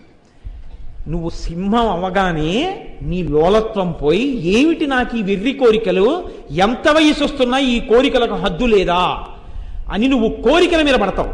కోరికలు తీర్చే వాళ్ళ వెంట వెళ్ళి అలా అమ్మవారి చుట్టూ పరిగెత్తి కుక్క పరిగెత్తినట్టు పరిగెత్తడం కాదు, సింహంలా నిలబడతావు. సింహంలా నిలబడి నీ కోరికల మీద దూకుతావో, కుక్క కర్ర కోసం పరిగెత్తినట్టు ఎప్పుడూ పరిగెడతావో నీ ఇష్టం. సింహంలా బతికితే కర్ర పట్టుకోవు, కుక్కలా బతికితే కర్రే పట్టుకుంటావు. కుక్కకి సింహానికి 2 జంతువులైనా సింహం సింహమే, కుక్క కుక్కే. కుక్క తెచ్చినట్టు సింహం ఎప్పటికీ కర్రను తేదు, కర్ర విసిరితే కర్ర విసిరిన వాడిని పట్టుకుంటుంది. నీలో మార్పు రావాలి. కుక్కలా బతకకుండా సింహంలా బతకాలని నీకు అనిపిస్తే నువ్వు లోలత్వం నుంచి బయటకు వచ్చేస్తావు. అంతే, నువ్వు పరమభక్తుడు అయిపోతావు. ఈశ్వరుణ్ణి సేవించాలి కాబట్టి సేవిస్తావు. నీకేమున్నాయో నీకు గుర్తొస్తుంది. సింహానికి ఉండే లక్షణం ఏంటంటే నాకు ఇన్నున్నాయి, వీడెవడు కర్ర విసరడానికి అంటుంది. కుక్క ఏమంటుందంటే వాడి మీద బతుకుతున్నాను అందుకే నా కర్రట్టుకొస్తానంట. అంతే తేడా. నేను పూర్ణుడను, నాకేమి ఇవ్వలేదు అమ్మవారు అన్ను అనగలవా? నాకేమి ఇవ్వలేదండి నా తల్లి, నాకు ఉద్యోగం ఇచ్చింది, నాకు చక్కటి శరీరాన్ని ఇచ్చింది, నాకు అవయవాలన్నీ ఇచ్చింది, బలం ఇచ్చింది, ఆరోగ్యం ఇచ్చింది, తినడానికి అన్నం ఇచ్చింది. ఒకరి దగ్గర ఇలా చెయ్యి చాపవలసిన అవసరం లేకుండా మనిషికి ఏముండాలో ఆ ఇల్లు ఇచ్చింది, బట్ట ఇచ్చింది, తిండి ఇచ్చింది, ఓ కొడుకునిచ్చింది, ఓ కూతురునిచ్చింది, భగవంతుడి గురించి చెప్పుకునే అదృష్టాన్ని ఇచ్చింది, ఒక 100 మంది వినేటట్టుగా చెప్పగలిగినటువంటి వాక్ మాధుర్యాన్ని ఇచ్చింది, పూజ చేసుకోవడానికి చేతులు ఇచ్చింది, ప్రదక్షిణానికి కాళ్ళు ఇచ్చింది, 60 ఏళ్ళు ఉద్యోగం చేసుకునే ఉద్యోగం ఇచ్చింది, తర్వాత బతకడానికి పెన్షన్ ఇచ్చింది. ఇంకా నాకేమి ఇవ్వాలండి మా అమ్మ అని నువ్వు అనగలిగితే నువ్వు కర్ర కోసం వెంపర్లాడేవాడివి కావు, లోపల నుంచి వచ్చే కోరికల మీద దుమకగలిగిన సింహాని అయ్యావు. ఎన్ని ఉన్నా ఇంకా ఏదో లేదని నువ్వు ఏడవడం మొదలు పెడితే నువ్వు ఎప్పటికీ కుక్కవే. నన్ను క్షమించండి, నేను మిమ్మల్ని అంటలేదు, బాగా గుర్తుపెట్టుకోండి, నా మీద పెట్టుకున్నాను. కుక్కగా బతక కోటేశ్వరరావు, సింహంలా బతకడం ఎప్పటికైనా నేర్చుకో అని నాకు నేను బోధ చేసుకుంటున్నాను. ఎందుకు చేసుకుంటున్నాను? ఈ సభలో ఇన్ని సింహాల మధ్యలో కూర్చున్నాను కాబట్టి ఈ సింహాల పోలిక నాకు రాకపోతుందా అని. కాబట్టి శాస్త్రం అంటుంది ఎప్పుడో వినపడుతుంది గురుముఖత ఆ మాట, ఆ వినపడినప్పుడు బయటికి వస్తాడయా. అప్పటి వరకు తెలియదు, తనకున్నవి తెలియదు, లేనివే తెలుస్తూ ఉంటాయి. ఉన్నవాటి చేత తృప్తి కలగదు. నాకున్నాయన్న తృప్తి ఏనాడు కలిగిందో ఆనాడే వాడు సింహమయ్యాడు. ఇది వినబడితే ఆ లోలత్వములోంచి బయటికి వచ్చేటట్టుగా అమ్మవారి అనుగ్రహం ఒక గురు రూపంలో వచ్చి మాట్లాడడమే అమ్మవారి వెడలో ఉన్న హారములకు సంకేతం. కాబట్టి ఇప్పుడు ఆ కోరికల మీద యుద్ధం చెయ్యాలి అంటే అది సింహమై ఉండాలి. సింహంగా ఎలా ఉంటుంది అంటే ఆ కోరికల గురించి నీకు ఒక అవగాహన రావాలి. ఈ అవగాహన అమ్మవారు ఎంత గొప్పగా చెప్తోందో చూడండి. జీర్యంతే జీర్యత కేశాః దంతా జీర్యంతి జీర్యతః జీర్యతశ్చక్షుషీ శ్రోత్రే తృష్టైకా తరుణాయతే. సింహం అవ్వాలనుకున్నవాట ఒక పరిశీలనం చేస్తాట. నాకు జీర్యంతే జీర్యత కేశాః, ఈ జుట్టు నేను పుట్టినప్పుడు నల్లగా ఉండేది. ఒక 10 సంవత్సరాల క్రితం మొత్తం నల్లగా ఉండేది. ఒక 5 సంవత్సరాల క్రితం అక్కడక్కడ తెల్ల వెంట్రుకలు ఉండేవి. ఇప్పుడు తెల్ల వెంట్రుకలు ఎక్కువ అవుతున్నాయి, నల్ల వెంట్రుకలు తక్కువ అవుతున్నాయి. అంటే ఈ శరీరము జీర్ణావస్థని పొందడం సిద్ధపడుతోంది. దీనికి వృద్ధాప్యం రాబోతోంది. ఇది మార్పు చెందుతోంది. బహుశః అదే తుద మార్పు. ఆ మార్పు చెందే లోపల నేను ఎక్కువగా ఈశ్వరుణ్ణి సేవించుకోవాలి. ఈ శరీరమునందు వెంట్రుకలు తెల్లబడిపోతున్నాయి. దంతా జీర్యంతి జీర్యతః, పళ్ళు పరమపటుత్వంతో ఉండేవి. చెరుకు కర్రలు కొరికేసేవాణ్ణి. కానీ ఈ పళ్ళు ఇప్పుడు గట్టిగా బ్రష్ పెట్టి రుద్దితే తట్టుకోలేక పళ్ళు ఊడిపోతున్నాయి. కాబట్టి నా దంతములు ఊడి పడిపోతున్నాయి. జీర్యతశ్చక్షుషీ శ్రోత్రే, అంత దూరంలో ఉన్నదాన్ని చూసేవాణ్ణి. నలకలంతంత అక్షరాలు అసుర సంధ్య వేళలో సూర్యాస్తమయం అవుతుండగా గదిలో కూర్చుని కళ్ళజోడు లేకుండా చదివేవాడిని. అటువంటిది కళ్ళజోడు పెట్టుకుంటే తప్ప చదవలేని స్థితి ఈ కన్నులకు కలిగింది. తృష్టైకా తరుణాయతే, ఏది ఇంకా పటుత్వంతో శరీరంలో ఉండిపోయిందంటే ఆనాటి నుంచి ఈనాటి వరకు ముదుసలితనం రాకుండా పటుత్వంతో ఉండిపోయింది ఏది అంటే నా కోరికలు ఒక్కటే. దిక్కుమాల కోరికలు, వాటికి వృద్ధాప్యం రావట్లేదు. వెంట్రుకలు తెల్లబడిపోతున్నాయి, దంతాలు ఊడిపోతున్నాయి, చెవులు వినపడడం తగ్గిపోతోంది, కళ్ళకి చూడడం తగ్గిపోతోంది. కోరికలు మాత్రం నవయవ్వనంలోనే ఉన్నాయి. బలిభిర్ముఖమాక్రాంతం ఫలితైరంకితం శిరః గాత్రాణి శిథిలాయంతే తృష్టైకా తరుణాయతే. ముఖం ఒకప్పుడు చాలా చక్కగా చర్మం అంతా కూడా బిగువుతో ఉండేది.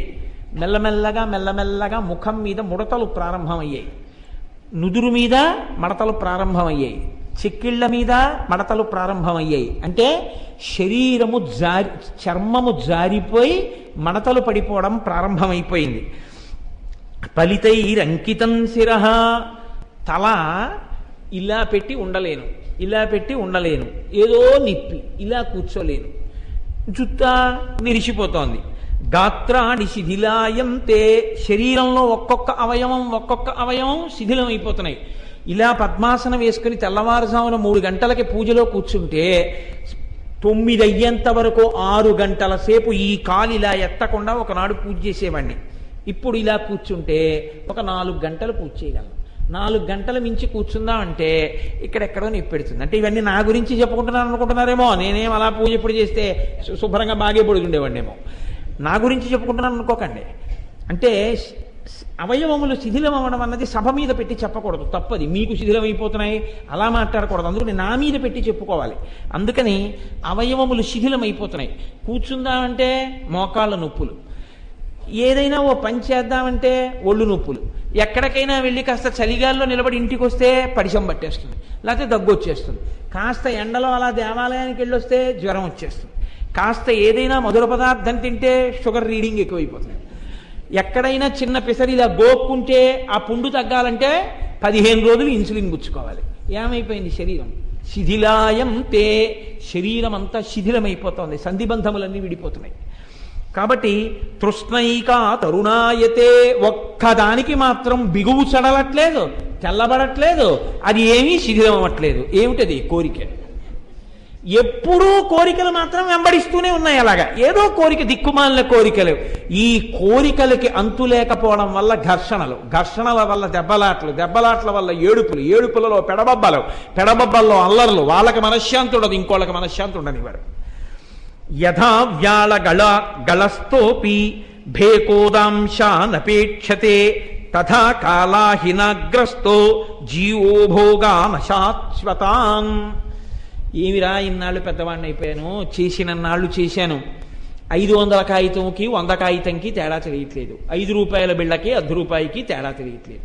ఇంకా ఎందుకురా ఈ బీరువా తాళాలను?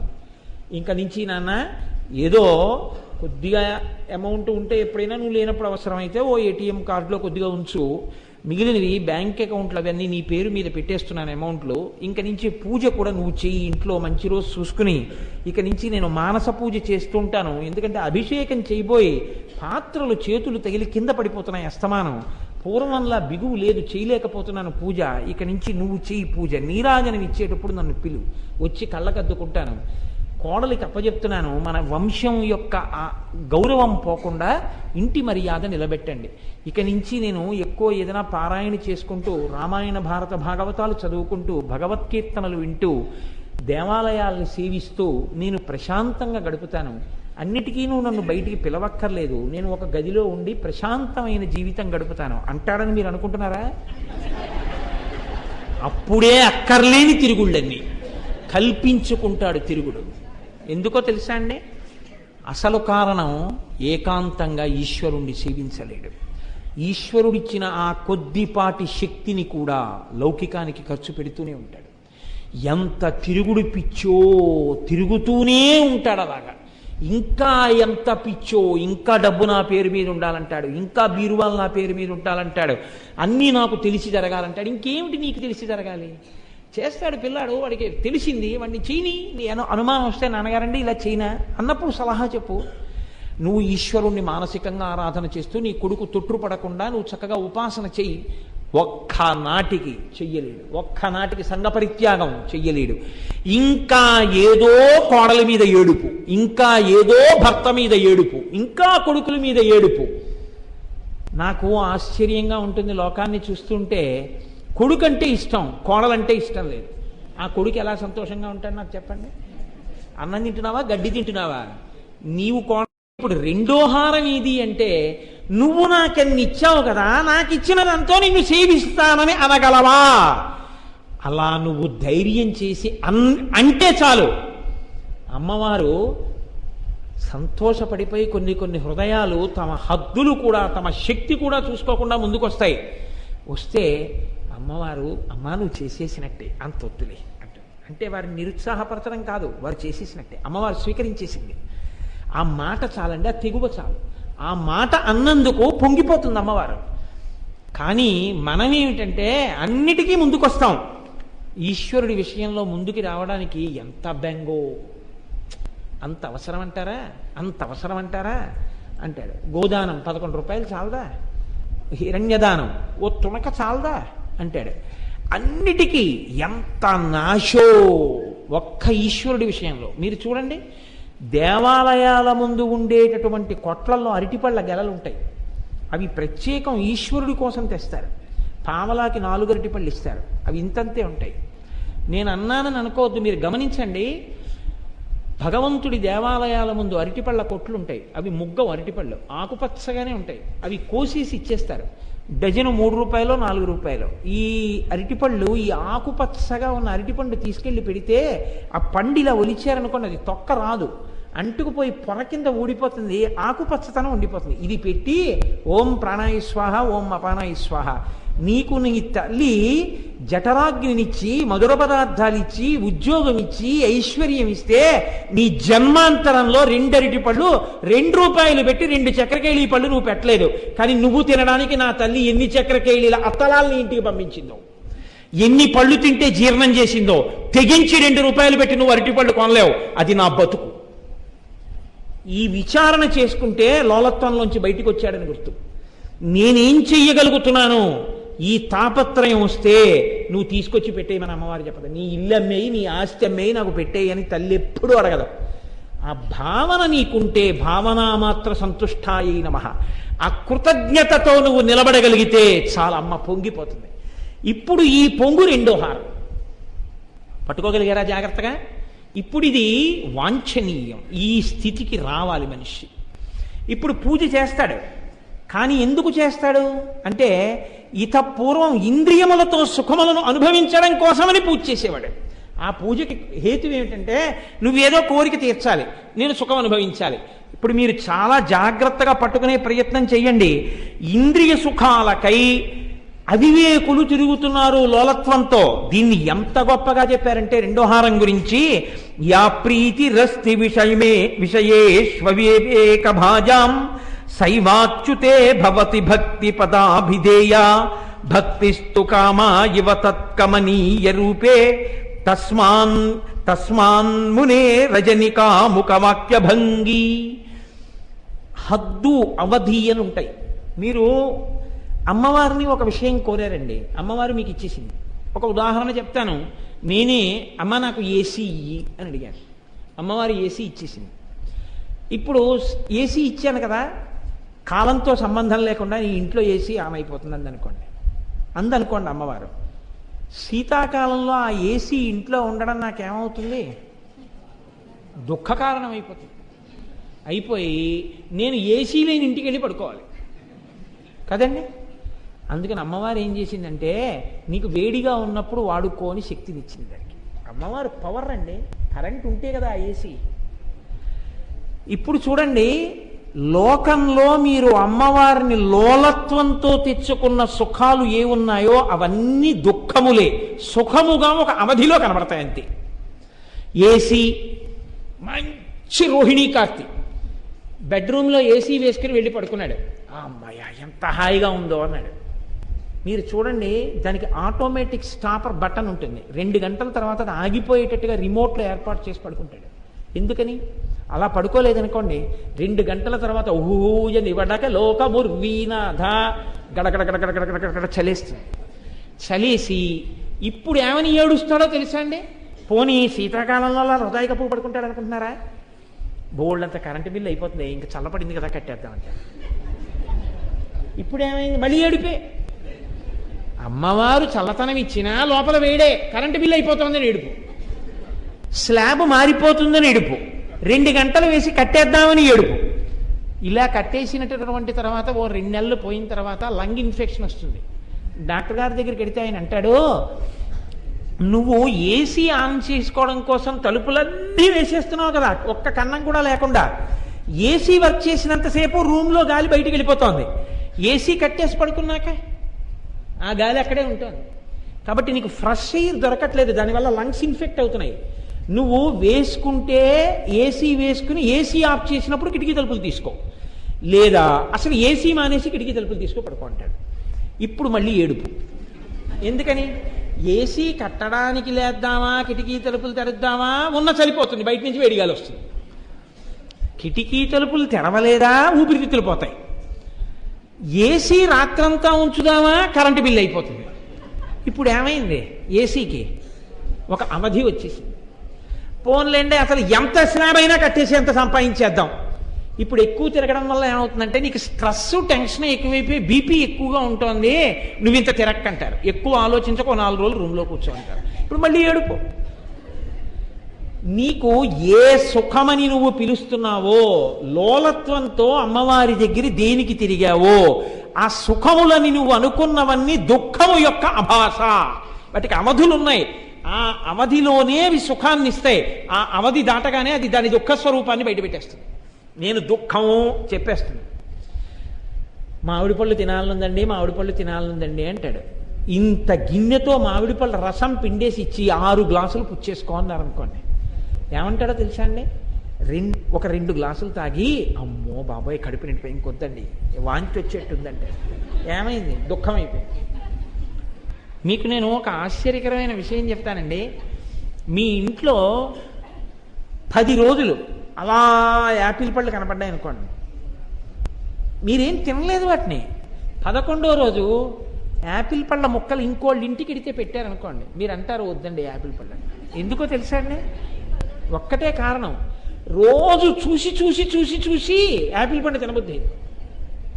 వద్దండి బాబోయ్ ఆ యాపిల్ పళ్ళు అంటారు. ఎందుకని? మొహం ఒత్తిందంటారు. మీరు చూడండి, మొహం ఒత్తిందండి అంటే తింటానంటాడు. చక్కెర పొంగల్ ఇంత పెడితే వెంకటేశ్వర స్వామి గుళ్ళో ప్రసాదాలు ఎన్ని ఉంటాయోనండి పెట్టరంటాడు. అన్నీ పెట్టేసి తినన్నారు అనుకోండి, అబ్బో ఇన్ని తినలేనని ఏడుస్తాడు. ఎంత చిత్రంగా ఉంటుందో తెలుసా అండి? మీరు ఎప్పుడైనా వెంకటాచలం వెళ్ళినప్పుడు కాటేజీలో రూమ్ దగ్గరికి వస్తారు, వచ్చి చాలా ప్రసాదాలు ఉండిపోయాయా, మీరు ఎంతమంది ఉన్నారు, మీరు కొంచెం తీసుకుంటారు ఏంటని ఉంటారు.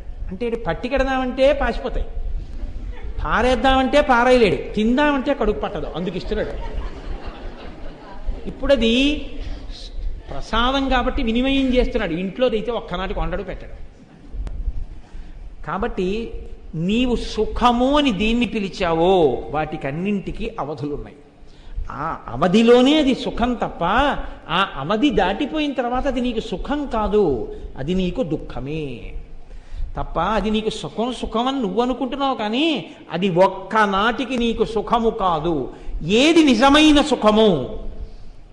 ఏ కోరికలు కోరకుండా అమ్మవారు నాకు అన్నీ ఇచ్చిందన్న తృప్తితో వెళ్ళి భగవంతుడి పాదముల దగ్గర కూర్చుని అమ్మవారిని మనసుతో ఆరాధన చేస్తున్నారనుకోండి. మనసుతో ఆరాధన చేస్తూ ధ్యానం చేస్తున్నారు. ఇప్పుడు మీరు నీ దగ్గర వస్తువులు ఏవీ లేవు, ఏ వస్తువులు లేవండి. మీకు నేను ఒక ఉదాహరణ చెప్తా. నేను సామర్లకోట ఉద్యోగం చేసిన రోజుల్లో బస్సుల్లో వెడుతుండేవాడిని. వెడితే నాతో పాటుగా రోజు బస్సులో అదే టైంకి కొంతమంది మూగి చెవిటి పిల్లలు ఎక్కేవారు. వాళ్ళు సామర్లకోట వెళ్ళేవారు. మరి వాళ్ళు ఎందుకు వెళ్ళేవారో నాకు తెలియదు, అక్కడ ఏమైనా స్కూల్ ఉందేమో. వాళ్ళు ఏం చేసేవారంటే వెడుతున్నప్పుడు కండక్టర్ వచ్చి రోజు ఒక బస్సు ఎక్కంగా, ఓ రోజు ఏలేశ్వరం బస్సు ఎక్కుతాం, రోజు గోకవరం బస్సు ఎక్కుతాం, రోజు రాజమండ్రి బస్సు ఎక్కుతాం, ఎక్కేవారు. పాపం వీళ్ళు 5-6 కూర్చుని ఉండేవారు. కండక్టర్ వచ్చి ఎక్కడికనేవాడు. వాళ్ళు ఏమని చెప్పేవారో తెలుసా అండి? సామర్లకోట అని వాళ్ళు చెప్పలేరు. వాళ్ళు చెప్పినా కండక్టరు ఆ ఇరుకులో అడగడం అవి అతనికి కుదరదు. వాళ్ళు అనేవారు. అంటే నెక్స్ట్ రైల్వే స్టేషన్ సామర్లకోట. నేను ఆ రైళ్లు ఆగుతాయి కదా ఆ ఊరికని. అంటే పాపం అతను సామర్లకోట అనేవాడు. పెదవుల కదలికని బట్టి, ఎందుకంటే వాళ్ళకి తెలియదు సామర్లకోట అన్నది, పెదవుల కదలికని బట్టి అనేవారు. అంటే ఎన్ని అనేవాడు, 5 అనేవాడు. ఎక్కడున్నారు అనేవాడు అనేవారు. మీరు ఆలోచించండి, ఒక్క టిక్కెట్టు కొనుక్కోవడానికి అంత బాధ ఉందండి. అమ్మ కంఠం ఇచ్చి ఇన్ని వదరుతున్నానండి నేను. ఆ తల్లి ఇవ్వబట్టి కదా, ఆ తల్లికి నా కంఠాన్ని నేను వినియోగించడంలో ఒక్కరోజు ఫ్యాన్ ఆగిపోతే ఏడిస్తే నేను కృతజ్ఞుణ్ణి అయిపోను. గోపాలకృష్ణ గారు అంత బాధపడుతున్నారు, కానీ తల్లి కంఠం ఇచ్చి చెప్పరా ఈశ్వరుడి గురించి అంటే బెంగ. ఒక్కదానికి నీకు అన్ని సౌకర్యాలా? ఏమి ఇంట్లో కరెంటు పోతే ఏం చేస్తావు, ఫ్యాన్ తిరగకపోతే?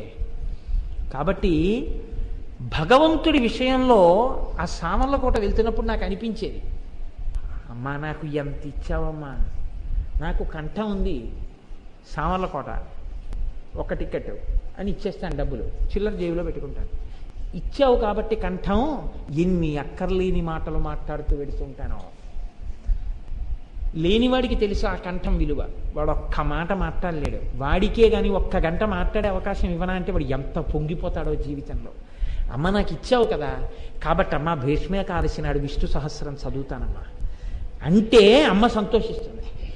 అంతేకాని ఎప్పుడూ బతుకంతా నేరాలు చెప్పుకోవడానికి, బ్రతుకంతా లొల్లి కబుర్లు మాట్లాడుకోవడానికే. కాబట్టి ఇప్పుడు అవధి లేని ఆనందం దేని యందు అబ్బో ఇంకో 2వ హారంలో ఉన్నాను అదే. కాబట్టి ఎంతసేపు అండి, దాటేయడం పెద్ద విషయం ఏముంది, 1 నిమిషంలోనే పూర్తి చేసేయచ్చు. కాబట్టి దేని యందు అవధి లేని ఆనందం ఉంది అంటే నీవు అమ్మవారిని ధ్యానం చేయడం, అమ్మవారిని సేవించడం, అమ్మవారిని మానసికంగా పూజించడంలో నీకు ఇచ్చినవి గుర్తు తెచ్చుకోవడమే తప్ప నీకు కోరికతో వెళ్ళడం కాదు. అమ్మ నాకు ఎన్నిచ్చావమ్మా, ఎన్నిచ్చావమ్మా, అమ్మ నాకు ఏమొచ్చమ్మా, ఏమీ రాని నాకు లలితా సహస్రం చదువుకునే అదృష్టం ఇచ్చావా, ఆ చదివిన విషయం తొందరగా జ్ఞాపకం పెట్టుకోగలిగిన శక్తిని ఇచ్చావా, దాన్ని ఒక అమరికలో చెప్పగలిగినటువంటి వాగ్వైభవాన్ని ఇచ్చావా, వీడు లలితా సహస్రానికి వ్యాఖ్యానం చెప్పాడన్న కీర్తి నాదా, లోపల ఉండి పలికిస్తున్న దానివి నువ్వా, నా మేధస్సు నువ్వా, అమ్మ కీర్తి అంతా నాదా, వెనకనున్న దానివి నువ్వా, నువ్వు ఏమీ తెలియనట్టు నా పూజా మందిరంలో ఇలా కూర్చున్నావా, ఇక్కడ కూర్చుని నీ చెప్పిస్తున్నావా, ఇక్కడ ఉన్నాను అక్కడ పక్కన లేకపోతే బెంగెట్టుకుంటానేమోనని అక్కడే కూర్చుని లావణ్యలహరి పూర్తవుతుంటే పాదాల దగ్గరికి వస్తున్నావు కదా, చెప్పావు కదా దా దగ్గరికి అని దేవాలయానికి ఇంకొంచెం దగ్గర చేసుకుని వినడం మొదలుపెట్టావా ఓ 2-3 రోజులు. అమ్మా నీది ఎంత అనుగ్రహం అమ్మా, అక్కడ కూర్చుని చెప్పడం ఏంటి, దా దగ్గరికి రా అని చెప్పిన నన్ను వింటున్న వాళ్ళని నీకు బాగా దగ్గరగా పెట్టుకున్నావా, నీ కన్నులకు బాగా కనపడేటట్టు ఆ బయట కూర్చోమంటే చలిగాలంటారని ముందే ఎప్పుడో ఊహించి ఇక్కడ చెప్పబడుతుంది వింటారని చలిగాలి తగలకుండా పెద్ద హాలు కట్టించావా, కట్టించి ఇక్కడ కూర్చున్నావా? మా అందరికీ ఇలా కూర్చున్నందుకు, ఇలా విన్నందుకు మీకు ఇలా వంపేసి మీకు ఇచ్చేస్తాను, మీరు నన్ను ఏమీ అడగక్కర్లేదని ఎప్పుడో వచ్చి ఇక్కడ లక్ష్మిగా కూర్చున్నావా? తల్లి, ఏమీ ఆశ్చర్యం, ఇది కదా నీ దయ అంటే అని మీరు ఆనందపడిపోయేటప్పుడు అవధి ఎక్కడుంది చెప్పండి? ఇందులో ఇంతకన్నా ఆనందం పడితే మీకు ప్రమాదం అన్నది ఏమైనా ఉందా? ఇంతకన్నా కృతజ్ఞత చెప్తే ప్రమాదం అన్నది ఏమైనా ఉందా? ఇంతకన్నా మీరు రమిస్తే ఇబ్బంది అన్నది ఏమైనా ఉందా? మీరు కనీసం ఇంత పసుపు తెచ్చి నీళ్లలో కలిపి అమ్మవారి మీద పొయ్యట్లేదు.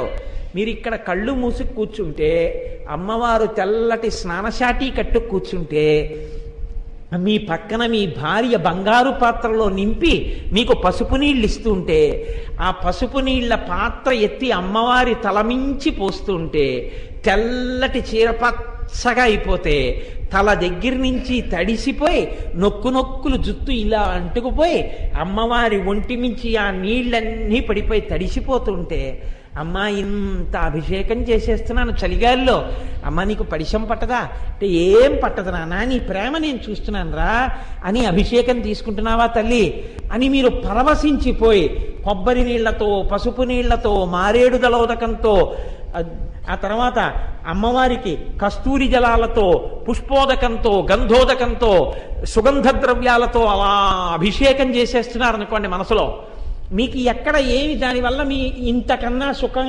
ఇంతకన్నా నువ్వు ఎక్కువ మానస పూజ చేస్తే నీకు ఇబ్బంది వస్తుందని ఏమైనా ఉందా? నీ బ్యాంక్ అకౌంట్లో పావలా పోయిందా దానికి ఏమన్నా? నీ పచారీ కొట్లో నీకు పద్దేశాడా అమ్మినవాడు? ఇంత పసుపు పట్టుకెళ్ళి అభిషేకం చేసావు అమ్మవారికి, పద్దేశాను అన్నాడా? ఏమనలేదు. లోకంలో మీరు ఒకటి గమనించండి, మానసికంగా చేస్తే పుచ్చుకునేవాడు ఎవ్వడూ ఉండడు. అంతవరకు ఎందుకంటే ఇన్ని చెప్పిన నాకు ఇంటికి వెళ్ళిపోయిన తర్వాత నా భార్య ఒక్క రోజున, ఇవాళ మీకు చక్కటి లేత అరిటాకు వేశాను, నీళ్లు చల్లాను, అరిటాకు తుడిచాను, అరిటాకులో ఒక పక్క బొబ్బట్లు వేశాను, మధ్యలో మురంచద్ది పెట్టాను, ఒక పక్కన బంగారు పాత్రలో పాయసం పెట్టాను, 2 ఆరముగ్గిన చక్కెరకేళి పళ్ళు తొక్క విలిచి విస్తట్లో పెట్టాను. భోజనం అయిన తర్వాత మీరు వేసుకోవాలి అని బంగారు పళ్ళెంలో కర్పూర తాంబూలం పెట్టాను. మీరు స్వీకరించేశారు, తాంబూలం వేసుకున్నారు, మీ నోరు ఎర్రగా ఉంది, మీరు వెళ్ళి పడుకోండి, మీ కాళ్ళు పడతానని అనుకోండి.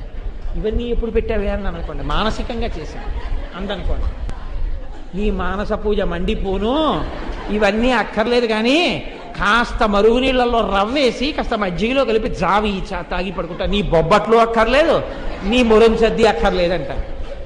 మానసికంగా చేస్తే పుచ్చుకుని ఆనందించని వాడు లోకంలో మనందరం. పావలాకాసు తీయకుండా మానసికంగా ఏది చేసినా ఎక్కువ ఫలితం ఇచ్చేసేది అమ్మవారు. ఇప్పుడు అవధికి తేడా చూడండి, ఎంత తేడా ఉందో చూశారండి. మానసికంగా మీకు 60 రోజులు లలితా సహస్రం చెప్పానన్నాను అనుకోండి, నీ అసాధ్యం కూడా ఎప్పుడు చెప్పేవారు నువ్వు, ఇలా మానసికంగా ప్రవచనాలు ఏంటంటారు. అమ్మవారిని నేను పెదవులు కూడా కదపకుండా ఇలా కూర్చుని లోపల మంత్రం చేశాను అనుకోండి, దీనికి ఎక్కువ ఫలితం ఉంది శాస్త్రం. పైకి చదివితే తక్కువ, పెదవులు కదిలితే ఇంకొంచెం ఎక్కువ. అసలు ఏవీ కదలకుండా నిశ్చలంగా లోపలే తిప్పితే ఎక్కువ ఫలితం. అంటే మనుష్యలోకమంతా దేనికి ఇష్టపడదో అక్కడ అమ్మవారు ఎక్కువ ఇష్టపడుతుంది. ఆవిడ ఎంత సులభురాలో చూడండి, మీరు కొంచెం గమనించండి. నాకు కాళ్ళు పడితేనే నేను సంతోషిస్తాను, నా కొడుకు. నేను మానసికంగా కాళ్ళు పడితే సంతోషపడిపోతుంది మా అమ్మ. మా అమ్మ అంటే జగదంబ. నేను ఒక కర్పూర తాంబూలం నా జన్మాంతరంలో 48 సంవత్సరాలు వయస్సు వచ్చింది. ఇప్పటికీ కొన్ని లక్షల రూపాయలు సంపాదించి ఉంటాను నా జీత రూపంలో. ఇంత డబ్బు సంపాదించాను. నిజంగా నేను మొన్న చెప్పినటువంటి తాంబూలం కట్టడానికి ఒక 20 రూపాయల కన్నా నేను ఖర్చు పెట్టక్కర్లేదు. కానీ ప్రయత్నపూర్వకంగా ఓ కొట్టుకెళ్ళి కాసిన యాలకపళ్ళు, ఇంత పచ్చకర్పూరం, ఇన్ని లవంగాలు, ఇంత జాపత్రి, కాచు, సున్నం, పెద్ద పెద్ద తమలపాకులు అన్నీ కొని మా అమ్మకి పెట్టాలని తెల్లవారకట్ట లేచి పై ముచికలు తుడిమి కింద ముచికలు తీసేసి కొద్దిగా సున్నాన్ని రాసి ఇవన్నీ వేసి దాన్ని తాంబూలం కట్టి అమ్మవారి దగ్గర పెట్టి, అమ్మ నువ్వు తినమ్మా అని నా జన్మాంతరంలో 20 రూపాయలు నేను ఎప్పుడన్నా ఖర్చు పెట్టానా? నేను పెట్టలేదు. కానీ నేను మానసికంగా ఒక కర్పూర తాంబూలాన్ని అమ్మవారి దగ్గర పెట్టి అలా కళ్ళు మూసుకుని అది నవిలితే అమ్మవారి నోరు ఎర్రపడినట్టుగా భావించి సరస్వతీదేవి వీణ వాయిస్తుంటే ఇలా అంటున్న అమ్మవారి యొక్క తాటంకములు ఊగితే అమ్మవారి బుగ్గల్లో ప్రతిబింబించినట్టు ఎర్రటి నోరు నేను మానసికంగా దర్శనం చేశాను అనుకోండి, అమ్మవారు నా వంశంలో ఇంకొక శంకరాచార్యుల వారిని పుట్టేటట్టుగా అనుగ్రహిస్తుంది. ఇలా ఎవరు అనుగ్రహిస్తారు? ఎవరు ఇలాంటివి చేస్తే ఒప్పుకుంటారు లోకంలో?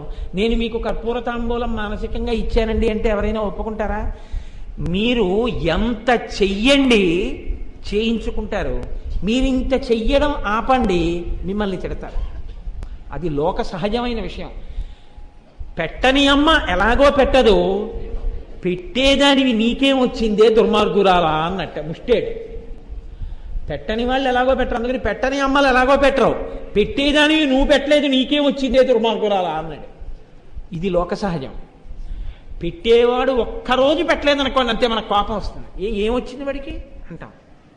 కానీ అమ్మవారు ఒక్కనాడు మనమంత కృతజ్ఞత చూపించకపోయినా ఆవిడ మనకి ఇస్తూనే ఉంది. ఆవిడ నీరిస్తోంది, గాలిస్తోంది, భూమిలోంచి పంట ఇస్తూనే ఉంది, జఠరాగ్నితో తిన్న తిండి తినేట్టు చేస్తూనే ఉంది. లోపల రక్తపు గొట్టాలలో రక్తం తిరుగుతున్నా పాచి పట్టి రక్తనాళాలలో రక్తం తిరిగిపోవడం ఆగిపోకుండా వేడిని అలా ఉంచుతూనే ఉంది. ఇన్ని చేస్తోంది ఆ తల్లి.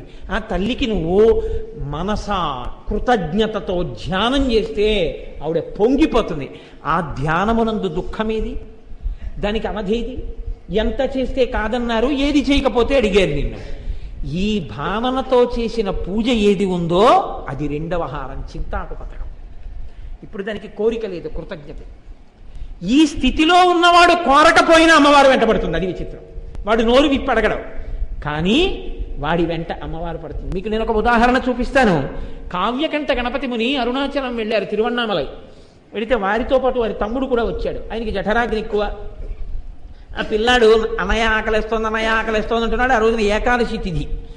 అందుకని పాపం ఆయన దగ్గరున్న డబ్బులతో 1 డజనో 2 డజన్లో అరటిపళ్ళు కొన్నారు. వాడు అన్నీ తినేశాడు. తినేసి ఇంకో గంట అవ్వలేదు, అన్నయ్య ఆకలేస్తోంది, అన్నయ్య ఆకలేసేస్తోంది అంటే ఆ రోజు ఆయన పాటించిన ఆచారం అటువంటిది. బ్రాహ్మణులు ఉన్న అగ్రహారానికి వెళ్ళి ఇళ్ల ముందు నిలబడి భవతి భిక్షాందేహి భవతి భిక్షాందేహి అంటూ యాచన చేస్తున్నారు. అన్నం పెడితే తమ్ముడికి పెడదామని. ఆ రోజు ఏకాదశి, ఎవ్వరూ అన్నం పెట్టలేదు, ఎవ్వరూ బయటికి వచ్చి అన్నం పెట్టలేదు. వీడు ఏడుపు. ఆయన ఒక శ్లోకం చదివారు. బ్రాహ్మణ గృహంలో అకస్మాత్తుగా ఎవరైనా వస్తే పెట్టడానికి కొద్దిగా అన్నం ఉండేటట్టుగా ఉండాలి. ఆఖరికి కలియుగంలో వీళ్ళు అన్నపాత్రలలో అన్నం కూడా లేదనమాట. ఒక్కడు కూడా అన్నం పెట్టలేదు అని. ఒక ఇంటి ముందు వెడుతున్నారు. ఆ ఇంటి అరుగు మీద పడుకున్నాడు వృద్ధ బ్రాహ్మణుడు. ఆయన గభాలన లేచి కావ్యకంఠ గణపతి మునిని పట్టుకుని అన్నాడు, బాగా దొరికావయ్యా, నా భార్యకు ఒక నియమం ఉంది. అందరూ ఏకాదశి వ్రతం చేసి మరునాడు ఉదయం ద్వాదశి నాడు పారణ చేస్తే నా భార్య ఏకాదశి నాడు రాత్రి భోజనం చేస్తుంది. కానీ భోజనం చేసే ముందు ఆవిడకు నియమం ఉంది. ఆవిడ ఎవరైనా ఓ 2 బ్రాహ్మణులకు భోజనం పెట్టుకుని తింటుంది. ఇవాళ యాత్రికులు కూడా దొరకలేదు తిరువన్నామలైలో, ఎవ్వరూ దొరకలేదు. నువ్వు ఆకలం తిరుగుతున్నావు, రా రా అని లోపలికి తీసుకెళ్ళాడు. స్నానం చేసి రండి భోజనం వడ్డిస్తానంది. కావ్యకంఠ గణపతి ముని తమ్ముడు గబగబా వెళ్ళి స్నానం చేసి తడిబట్టతో వచ్చారు. ఆవిడ మడిబట్టలు ఇచ్చింది. మడిబట్టలు కట్టుకుని భోజనానికి కూర్చున్నారు. షడ్రసోపేతమైన భోజనం పెట్టింది ఆవిడ. భోజనం అంతా తినేసిన తర్వాత పెద్దలు ఇంటికి భోజనానికి వస్తే చందనం పెట్టాలి పక్కన. వారు భోజనం అంతా అయిపోయిన తర్వాత చందనం చేతికి రాసుకుని లేవాలి తప్ప చందనం పెట్టని భోజనం పెద్దలకు పెట్టకూడదు. కాబట్టి ఇంటికి పెద్దలు గురువులు కానీ అటువంటి వాళ్ళు వస్తే భోజన పాత్ర పక్కనే అయిపోతుండగా చందనం కూడా పెడతారు. అది యజమాని కానీ ఆ చందనం తీస్తే ఎంత గొప్ప శ్రేయస్సును పొందుతాడు దానివల్ల. కనుక అసలు మనకి ఈ విషయాలే తెలియవలసిన అవసరం లేని రోజులకు వచ్చేసామని వేరు మాట అనుకోండి. కాబట్టి ఇప్పుడు ఆవిడ చందనం పెట్టింది అక్కడ. కావ్యకంఠ గణపతి ముని తమ్ముడు చందనం రాసుకున్నారు. ఆవిడ తాంబూలం ఇచ్చింది.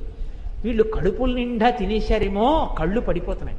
అమ్మా ఇంకా ఎక్కడికి తిరగలేము, ఇవాళకి అరుగు మీద పడుకుంటామమ్మా అన్నారు. పడుకోండి అని తలుపేసేసారు. వీళ్ళిద్దరూ పడుకుని నిద్రపోయారు. అది అయ్యంకుంట్ల వీధి అంటారు దాన్ని. పడుకుని నిద్రపోయారు. ఆ పడుకున్న నిద్రకి సూర్యోదయం అవుతుంటే తెలివొచ్చింది. తెలివొచ్చి ఇద్దరు ఒక్కసారి నిద్ర లేచారు. అమ్మయ్య, రాత్రి ఈ తల్లి కదరా మనకు అన్నం పెట్టింది అనుకుని అరుగుమించి లేచి చూశారు. అది వినాయకుడి గుడి, అక్కడ ఇల్లు లేదు. వాళ్ళు తెల్లబోయి, రాత్రి మనం షడ్రసోపేతమైన భోజనాలు తిన్నాం, ఇక్కడ ఎవరో ఒక తల్లి మనకు అన్నం పెట్టింది, రత్నకింకిణులు గల్లు గల్లుమంటుంటే ఏదా తల్లి ఏది, ఆ ఇల్లేది అని చూశారు. ఒకవేళ కలకన్నామా అని.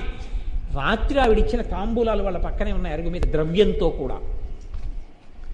ఇప్పుడు చెప్పండి, ఎవడు ఆర్తితో ప్రార్థన చేసి ఎవడు ఆర్తితో పూజ చేస్తున్నాడో వాడు నోరు తెరిచి అడగవలసిన అవసరం లేకుండా వాడి అవసరాలు తీర్చడానికి భగవంతుడు వాడి వెంట తిరుగుతుంటాడు. వాడికి ఈశ్వరుడి యొక్క అనుగ్రహం ఎప్పుడూ కలుగుతూ ఉంటుంది. దానికి ప్రకటనలు అక్కర్లేదు, దానికి ఏమీ అడ్వర్టైజ్మెంట్లు ఉండవు. అసలు దానికి చాలా దూరంగా ఉంటారు ఆ స్థాయిలో ఉన్నవాళ్ళు. కాబట్టి అంత స్వచ్ఛమైన భక్తితో అమ్మవారి పట్ల కృతజ్ఞతతో బ్రతికేవాడెవడున్నాడో వాణ్ణి అమ్మయే కాపాడుతుంటుంది. ఈ స్థితికి ఎదిగితే వాడు చింతాకు పథకాన్ని అమ్మవారి మెడలో పెట్టినట్టు. మూడవది ముక్తాఫలం, ముత్యాల గొలుసు. ముత్యాల గొలుసు వేసిన వాడెవరు అంటే వాడికి ఇప్పుడు కొత్తగా పూజ లేదు, కృతజ్ఞత లేదు, పూజ చేయకపోవడం లేదు, కోరిక లేదు. ఎందుకు లేదంటే అసలు వాడు నేను శరీరం కాదు, నేను లోపల ఉన్న ఆత్మని అంటే. అందుకని ఆయన ఏది ఆయనకి కోరిక లేదు. ఎంతవరకు లేదంటే ఆయనకి ఆ శరీరం మీదే లేదు కోరిక. ఆత్మ అంటే బాగా జ్ఞాపకం పెట్టుకోండి, ఆత్మ సాక్షాత్కారం అన్న మాట ఉండదు. సాక్షాత్కారం అంటే కొత్తగా ఏదో రావడం. ఆత్మ సాకారమును పొందితే భగవంతుడు ఒక రూపంలో ప్రత్యక్షం అవుతాడు. ఆత్మకి సాక్షాత్కారం ఉండదు. ఆత్మ ఆత్మగా మీకు ఎరుకలోకి వచ్చే అనుభూతిని పొందుట ఆత్మానుభవము అంతే. దానికి అద్వైతానుభూతి అని పిలిచింది శాస్త్రం. ఆ అనుభూతిని పొందడమే నేను ఆత్మని అని తెలుసుకోవడమే అద్వైతానుభూతి. అంటే మీకు నేను ఒక ఉదాహరణ చెప్తే తొందరగా పట్టేసుకుంటారు మీరు. తలస్నానం చేస్తున్నాను నేను, నా భార్య ప్రియమార తలస్నానం చేయిస్తోంది. కుంకుడు పులుసు వచ్చి కళ్ళల్లో పడింది. ఇప్పుడు నేను బయటికి వచ్చాను తల తుడుచుకుని. అక్కడ కూర్చుంటే మా ఆవిడంది, ఏమండి టీవీలో చూడండి, టీవీలో చూడండి, వెంకటాచలం స్వామివారి ఊరిరిగింపు చూపిస్తున్నారండి. నేను చూడలేను అన్నాను. ఎందుకు చూడలేరు? నా కళ్ళల్లో పులుసు పడింది, నేను చూడలేను. కళ్ళల్లో పులుసు పడింది కాబట్టి కళ్ళు చూడలేకపోతున్నాయన్నది చూస్తున్నది ఎవరు? ఆ చూస్తున్నది ఆత్మ. ఇక్కడ నిప్పెడుతోందంటాడు. ఇక్కడ నిప్పెడుతోందని తెలుసుకుంటున్నది ఏది? అది ఆత్మ. దానికి నిప్పి లేదు. దానికి నిప్పు ఉంటే నిప్పున్నది అన్నది పట్టుకోలేదు. దానికి నిప్పు ఉండదు, దానికి వికారం ఉండదు, దానికి యవ్వనం లేదు, దానికి వార్ధక్యం లేదు, దానికి మార్పు లేదు, దానికి కోర్కె లేదు. అది పూర్ణమై పూర్ణమద పూర్ణమిదం పూర్ణాత్ పూర్ణముదొచ్యతే పూర్ణస్య పూర్ణమాదాయ పూర్ణమేవావశిష్యతే. అది ఎప్పుడూ అలాగే పూర్ణమై ఉంటుంది. ఆ అనుభూతి యందు నిలబడిపోయిన వాడికి తాను కొత్తగా పొందవలసింది లేదు, తాను వదలవలసింది లేదు. తాను పూర్ణుడై ఉంటాడు. ఆయన ఎక్కడా ఎప్పుడు ఏమీ మాట్లాడవలసిన అవసరం ఆయనకి లేదు. ఆయన స్వస్థితికి భంగం. అందుకని అసలు ఆయన మాట్లాడడం. మీకు నేను ఒక ఉదాహరణ చెప్తాను. భగవాన్ రమణుల దగ్గరికి తీసుకొచ్చి ఇంత నోట్ల కట్ట పెట్టాడు ఒక ఆయన. ఉత్తరీయంలోంచి తీసి అక్కడ పెట్టాడు. పెట్టి పక్కన 2 పళ్ళు పెట్టాడు. రమణ మహర్షి ఆ 2 పళ్ళు తీసుకుని ఇవి తీసేసుకో అన్నాడు. అంటే ఆయన అన్నాడు, అది చాలా డబ్బు, ఉంచుకోండి అన్నాడు. ఎందుకు అన్నారు రమణ మహర్షి. ఎందుకు అంటే డబ్బులు కదా అన్నాడు. నేను తినను కదా అన్నారు ఆయన. నేను తినను కదా, అవి తినడానికి పనికిరావు కదా, ఇవైతే పోనీ ఎప్పుడైనా దీనికి ఆకలేస్తే అవి పెడతాను, అవి ఎందుకు, అవి తినను కదా అన్నారు. అంటే మనకైతే జీవితం అంతా అదే, ఆయనకి తినవు కదా అది ఎందుకు అంటే అసలు దీని భావనే లేదు. దీనికి ఉన్నది ఏమిటి? ఇప్పుడు మీరు చూడండి, డాక్టర్ గారి దగ్గరికి ఎప్పుడు వెళ్ళాలి? ఒంట్లో బాగుండకపోతే వెళ్ళాలి. అంతేకాని వాళ్ళకెవరికో ఏదో అనారోగ్యం వచ్చిందని మనకు కూడా వస్తుందేమో అని అపాయింట్మెంట్ తీసేసుకుని డాక్టర్ గారి దగ్గరికి వెళ్ళి, నాకు 104 జ్వరం వచ్చి, దగ్గొచ్చి, పడిశం పట్టి, బాగా చలి కుదుపు వచ్చేస్తే మందులు రాయండి అన్నారు అనుకోండి. ఇప్పుడు ఉందా అంటారు డాక్టర్ గారు. చేయి పట్టుకుని, ఇప్పుడేం లేదు వస్తుందేమోనని అన్నారనుకోండి, ముందు అవతల బాగుంటారు. నువ్వు నా దగ్గరికి కాదు సైకియాట్రిస్ట్ దగ్గరికి వెళ్ళంటారు. మనం జ్ఞాని ఏమంటాడంటే దీనికి ఉన్నది ఒక్కటే రోగం, ఆకలి. దీనికి జబ్బు వస్తే డాక్టర్ గారి దగ్గరికి వెడితే మందు ఇస్తారు. మందు ఏం చేస్తావు? జబ్బు తగ్గడానికి వేసుకుంటావు. ఇప్పుడు నేనేదో కాఫ్ సిరప్ రాశారండి, ఇంత కాఫ్ సిరప్ కొనుక్కున్నాను, ఒక 6 చెంచాలు వేసుకున్నాను, దగ్గు తగ్గిపోయింది. 72 రూపాయలు పెట్టి కొనుక్కున్నాను కాఫ్ సిరప్, 6 చెంచాలు వేసుకుని వదిలేయడం ఏమిటి అని మిగిలింది కూడా తాగేసాను అనుకోండి, కొత్త జబ్బు వస్తుంది. అలా తాగేయం కదా, దగ్గు సీసా ఇంట్లో ఉండిపోతుంది అంతే. దగ్గు సీసా అంటే దగ్గు మందు సీసా ఇంట్లో ఉండిపోతుంది. ఎందుకు ఉండిపోయిందంటే అంతా వేసుకోకుండా దగ్గు తగ్గిపోయింది, సంతోషించు. అందుకని 72 రూపాయలు పోసుకున్నాను, అలాగే ఉండిపోయిందని ఏడవకూడదు. మళ్ళీ దానికి ఏడిపే అంటే మళ్ళీ మొదట్లోకి వెళ్ళాడు లోల. 6 చెంచాలకే తగ్గిపోయిందిరా అని సంతోషించు. ఇలా సంతోషించడం, ఎన్ని చెంచాలు వేసుకుంటావు? దగ్గు తగ్గే వరకు వేసుకుంటావు. జ్ఞాని అంటాడు దీనికి జబ్బు వచ్చిందంటాడు, ఆకలిస్తే ఇది అన్నం అడుగుతోంది అంటాడు. అందుకని ఏం చేస్తాడంటే ఆయనకి రుచి కోసం తినడం. ఆయన ఓ ఇంటి ముందుకు వెళ్ళి భవతి భిక్షాందేహి అంటాడు. దున్నపోతులా ఉన్నా ఉంటుంది ఆవిడ, సంతోషించి వెళ్ళిపోతాడు. ఏది దున్నపోతులా ఉంది? ఇది అది నేను కాదమ్మా, నువ్వు నేను అందరం ఏదో అది అందరికీ ఒక్కలా ఉంటుందమ్మా, అజ్ఞానం పోన్లే తల్లి నువ్వు ఎదగాలి, వెళ్ళిపోతాడు. ఇంకో ఇంటి ముందుకు ఎడతాడు. పిల్లలు సగం కొరికి వదిలేసినటువంటి బజ్జీలు ఉంటాయి, అవి పట్టుకొచ్చి ఆయన జోలులో వేశారు. ఆయన పరమ సంతోషంగా ఈ ఉపాధికి వచ్చిన జబ్బుకి ఔషధిని ఇచ్చింది ఆ తల్లి, చాలా సంతోషం. అందుకే శంకర భగవత్పాదులు అన్నారు, సన్యాసం తీసుకుని ఆయన అన్నారు, అమ్మా నేను నీకొక్కడికే బిడ్డగా కాకుండా భిక్ష పెట్టినటువంటి తల్లిదండ్రులందరికీ బిడ్డన్నై, జ్ఞానం ఎవరికి బోధ చేస్తానో వాళ్ళందరికీ తండ్రినై తిరగడం కోసం లోకానికి వెళ్ళిపోతున్నానమ్మా. నేను పెళ్లి చేసుకుంటే 2కో 3కో బిడ్డలకి తండ్రిని, ఇక్కడే పెళ్లి చేసుకుని ఉండిపోతే నీకొక్కడే కొడుకుని, నేను ఇది విప్పి కాషాయం కట్టుకుని ఒక్క చోట ఉండకుండా ఆసేతు హిమాచల పర్యంతం తిరిగితే ఎవరెవరికి బోధ చేశానో వాళ్ళందరికీ తండ్రిని, ఏ తల్లి నా చేతిలో కబలం వేసిందో వాళ్ళకి బిడ్డని, ఇంతమందికి బిడ్డని ఇంతమందికి తండ్రిని అవ్వడానికి నేను వెళ్ళిపోతున్నానమ్మా, సన్యాసం తీసుకుని అన్నారు. సన్యాసానికి ప్రయోజనం చెప్పారు శంకరాచార్యులు. అది మహానుభావుడు అయ్యారు. అందుకని జగద్గురు అయ్యారు మహానుభావుడు, ఆ సిద్ధాంతానికి కట్టుబడిపోయారు. కాబట్టి చూడండి, జ్ఞాని అలా ఉంటాడు, ఆయన నిత్యముక్తుడు, ఆయనకి ఏమీ ఉండదు. ఈ శరీరం పడిపోతోంది, సాక్షిగా ఉంటాడు, అది నేను కాదు, అది పడిపోతోంది. తానెవరు? ఆత్మ. ఆత్మగా ఉండి ఆత్మగా అనుభవిస్తూ ఆత్మగా ఉండి ఆత్మగా నిలబడిపోతాడు. ఇది పునరావృత్తి రహిత శివ సాయుధ్య స్థితి, ఇది మోక్షం.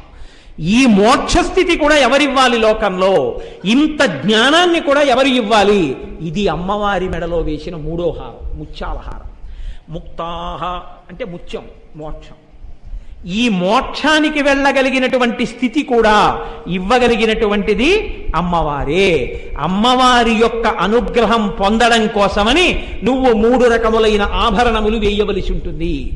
మూకశంకరులు 2 చేతులు ఎత్తి నమస్కారం చేసి అన్నారు అమ్మవారిని స్తుతి శతకంలో, త్వమేవ సతి చండికా త్వమిహ దేవి చాముండికా త్వమేవ పరమాతృక త్వమసి యోగినీ రూపిణి త్వమేవ కిల శాంభవి త్వమేవ కామకోటి జయా త్వమేవ విజయా త్వయి త్రిజగదంబ కిం బ్రూమహే అన్నారు.